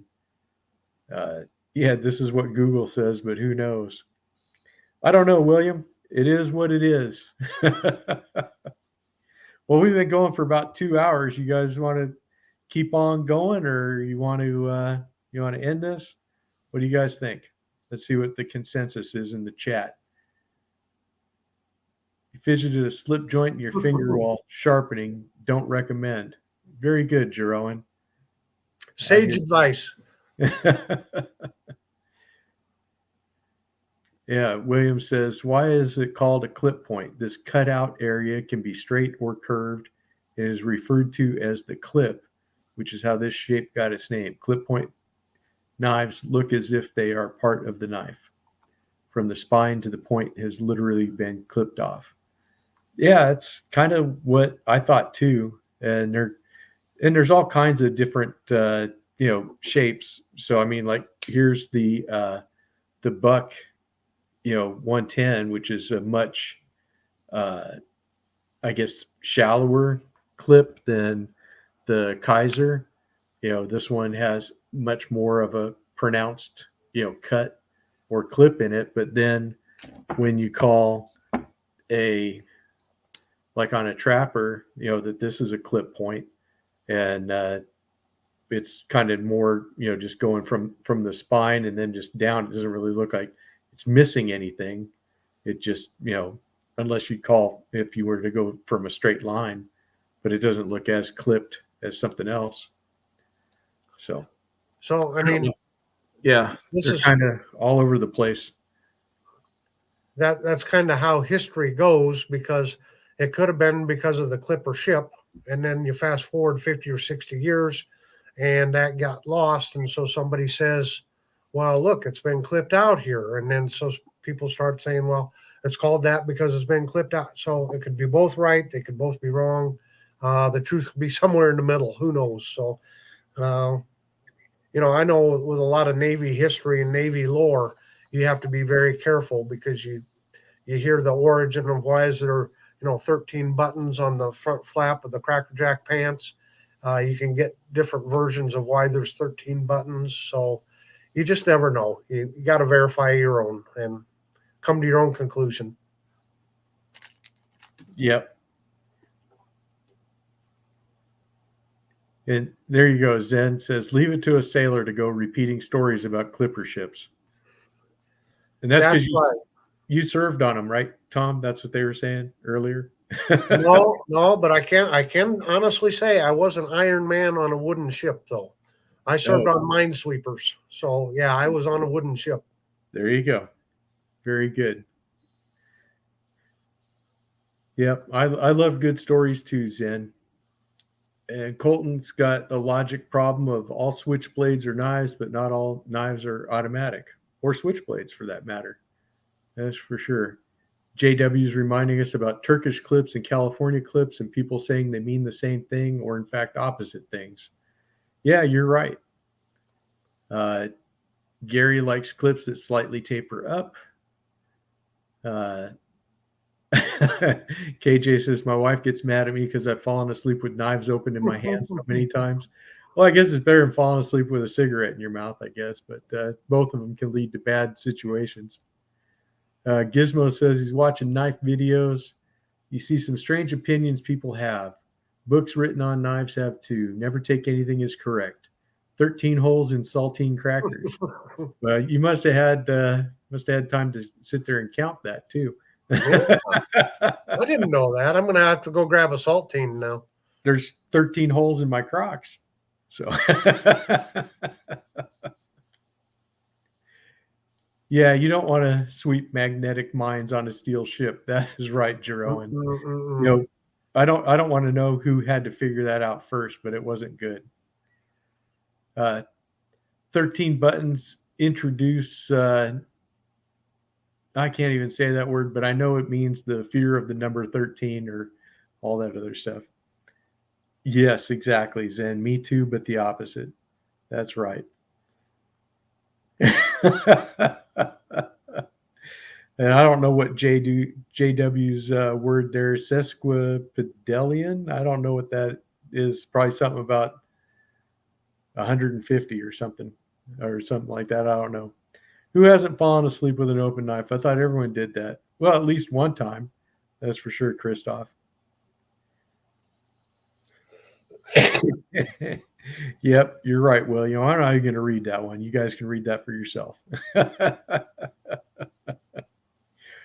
Oh, lover of long words. Okay, that's. I'll, I'll I'll defer to you guys. I guess if you disagree, you can have a spelling bee or something. Uh, People don't fall asleep with an open knife. Well, I guess that they do. I don't know. KJ says, I remember the 13 buttons. I remember the Good Humor Ice Cream Man uniform that was before that. And then they brought the Cracker Jacks back. Well, there you go. KJ, do you remember the salt and peppers? They did away with the salt and peppers just after I came in. So the salt and peppers goes, Navy has the whites, the summer whites, and the winter blues. So the salt and peppers was you could wear your navy blue pants with the white shirt. So they call them salt and peppers. But they did away with that, and they wouldn't authorize us to wear that in around 1982 or somewhere in there. Yeah. Zen must have been camping. He says he fell asleep with a loaded gun Thursday. The woods were dark and noisy. Yeah. I never go camping without a gun. Seen too many horror movies.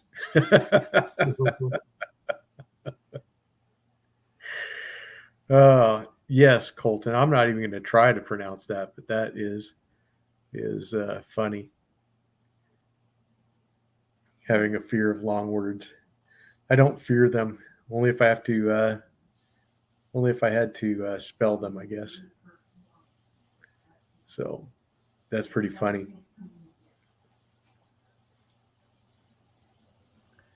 Let's see here. What else do I have to show that I didn't show?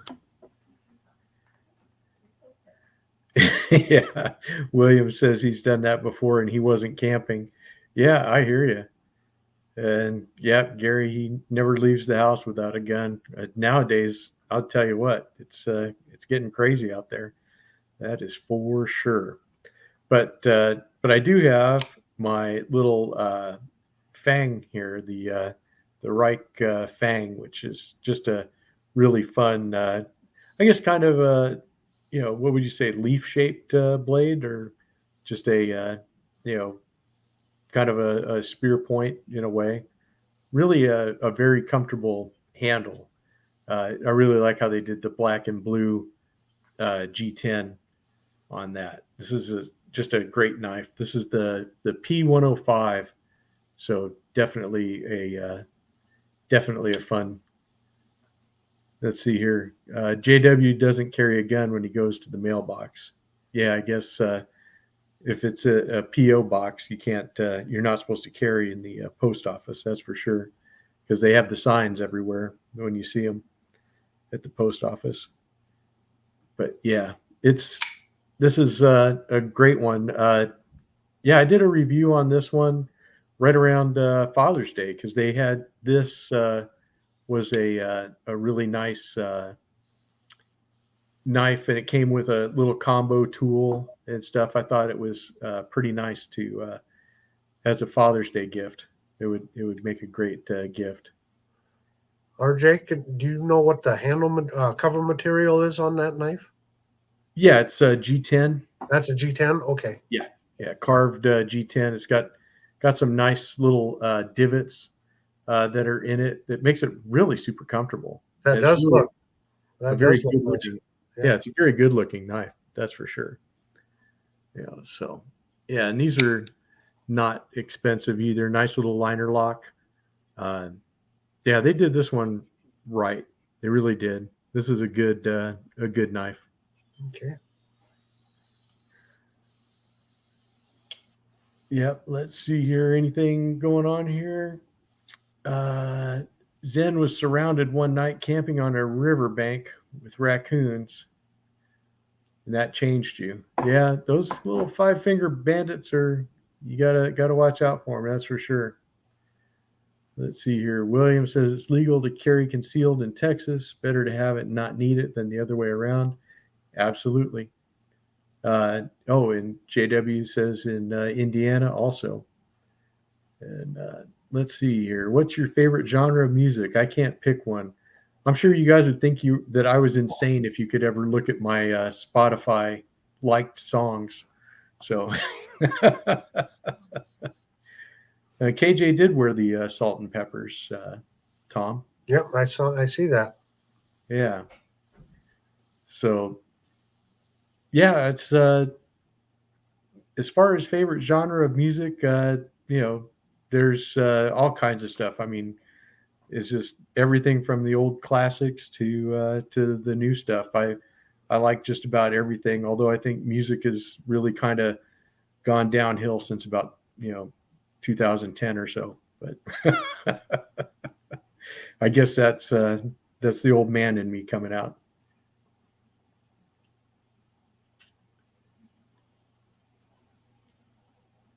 And Timbo says he likes a lot of different music, but his favorite is blues. Yeah, I would say that I do like the blues also. And KJ's trying to scare us with long words again. Oh, all righty. Well, I didn't really have anything else. Did you, Tom? No, I think that was we went through a lot of knives, I think. I think we did too. Very good discussions. Yeah, it's true. Let's see here. Jerome says after 1990, they didn't make much of what he calls music anymore. Yeah, I kind of agree with you and disagree with you on that. The 90s weren't bad to me, but yeah, Mimo says only the mid 70s was the last time they made good music. Late But 60s to mid 70s. yeah, and Zen, I'm like you. Music is like a banquet. I'll have a little bit of everything. That's for sure. And Gary says he's metal to rock. Jeroen remembers disco. Oh yeah, Disco Duck. Mary Poppins just called for a refund. Yep, there you go. BB King's 90s stuff was good. Yeah, it was. That's for sure. Yeah, there's a lot of good stuff out there. I mean, I'm sure we could all uh, agree to disagree on all that stuff. Today's music's like Hollywood, all garbage. Yeah, that's pretty much it. And yeah, I think the 70s music probably was the best just because you had all the stuff that was before, and then technology caught up, and then you had guys that were in the studio that could put all of that together, all the talent, the technology, the guys making the music. It just all came together to where that perfect time was there, and then it kind of went off the rails from there. So now they do a lot of stuff in the studio that you don't even have people singing anymore. It's all auto tuned and everything, and that's not good. Absolutely, Zen. You stay dangerous out there too, for sure. Watch your six all the time. Last Ranger doesn't do pop. Okay, that's fine. I guess to me, 60s, 70s, well, even the old country music before that, the vintage country music. It's and maybe this is my age, but it seemed like every group or every singer had their own distinct sound. And when I listen to music today, I couldn't tell you one artist from the other. I mean, to me, it's like canned music. There's no difference in it from one artist to the next. Yeah, No originality. That's for sure. Yeah, if you guys like music channels and stuff, Rick Beato has a great channel. He breaks down songs and talks about kinds of stuff that's really good. I like to watch Norman's Rare Guitars because he has musicians come in and they play on the old guitars. There's another place out of Nashville. I think it's Carter's Guitars. Oh, of course, Colton. Of course, we listen to Alabama. Yeah, that was like an '80s staple. Charlie Daniels. Yeah, Charlie Daniels. Marshall Tucker. Yep, yep. But those channels are good. And then what was the other one I was going to think of? Tim Pierce is a session guitar player. He's played with just about everybody, and he has a great guitar channel. So if you like to see how he breaks down stuff, and he reviews guitars and does all kinds of songs, but he's been in the music industry for decades, since the 70s. So he does all kinds of stuff. So we can talk about that too. Jerry Lee Lewis is still alive and kicking, sort of. Yeah, he's playing out there somewhere tonight. That's for sure. BTO era, around those groups of the day. Yeah, that was all good. Let's see here. When you get old, you become your dad, where no music is good music. Yeah, pretty much, Gary. Yep, he had to mention disco. He just had to. That's for sure. Well, Hey, Doug. RJ, what's wrong with that, RJ? What? The disco. I With mean, the disco? I just taken off my leisure suit and I was going to put my platform shoes on. What's William got against disco? Probably the same thing I do too. Gary, I like surf guitar music too. Yeah, disco was great, I guess, for a year or something.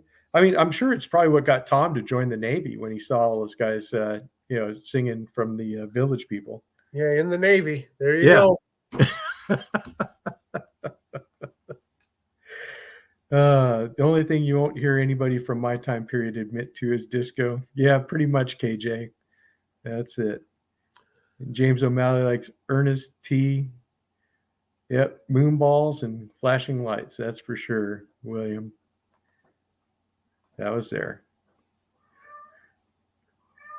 Let's see. I watch the same channel you watch, RJ. Norm's Guitars. Yep, I love Norm's Guitars. And it's just a great channel, a great little community of musicians that he has that play there, and really interesting people that come in. So yeah, it's really a fun channel. If you guys like different kinds of guitars and stuff, they have everything back, from the old vintage. I've seen acoustic guitars from 1930s up through the stuff that they came out with, the first Fenders and the first Gibsons, electric guitars and stuff. Just really cool stuff. Yeah, I had never wore a leisure suit, so at least I passed that era, KJ. I didn't have to worry about that. And Jerome Voss, he's boogieing on down. Yep, I've seen them, Gary, the Surfragettes. Yeah. Yep, absolutely. The Ventures, all that stuff. Good stuff.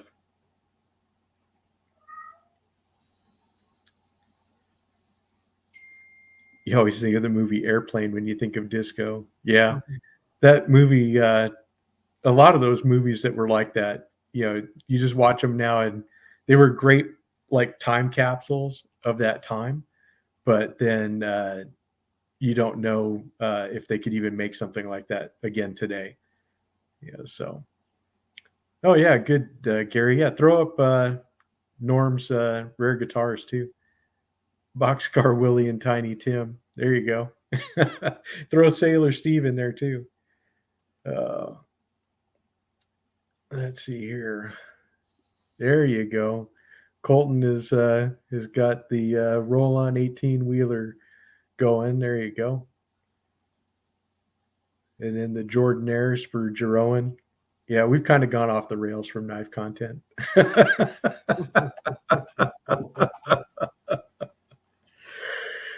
Oh boy. All right, guys. Well, I think I'm going to go ahead and wrap this up. We've been on for quite a while. Thank you for hanging out with us and having. Yeah, exactly, William. You can't have the I speak jive part. That's for sure. I know they all carried knives, Jero, and that's for sure. Elvin Bishop, yep.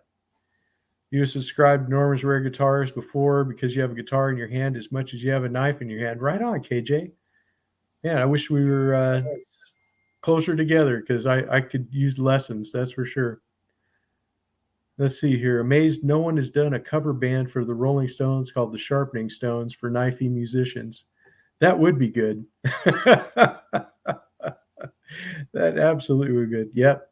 Oh, Pat Travers, boom, boom, out go the lights. That's a blues song for the ages right there. Mm-hmm. All right, LTC, you take care too. Oh, and you play the ivory a bit? Well, man, we'll just have to start RJ's band. I got a cat that sings. You probably just heard him.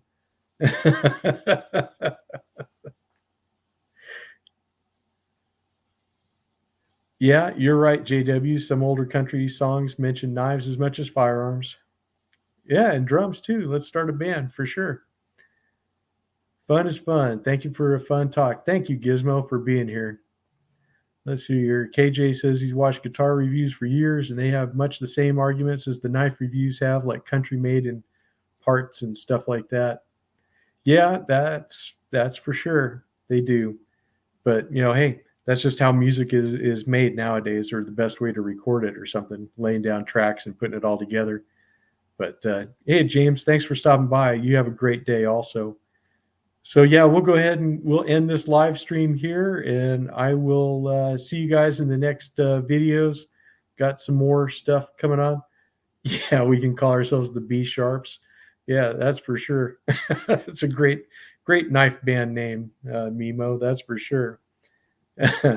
Can we agree that Milli Vanilli were a little sketchy? Yeah, just a little bit. All right, guys. Thank you, Tom, for being here. Thank you, RJ. Thank you for having me. Your awesome Stockman collection. Yep, anytime. All right, guys. We will see you later.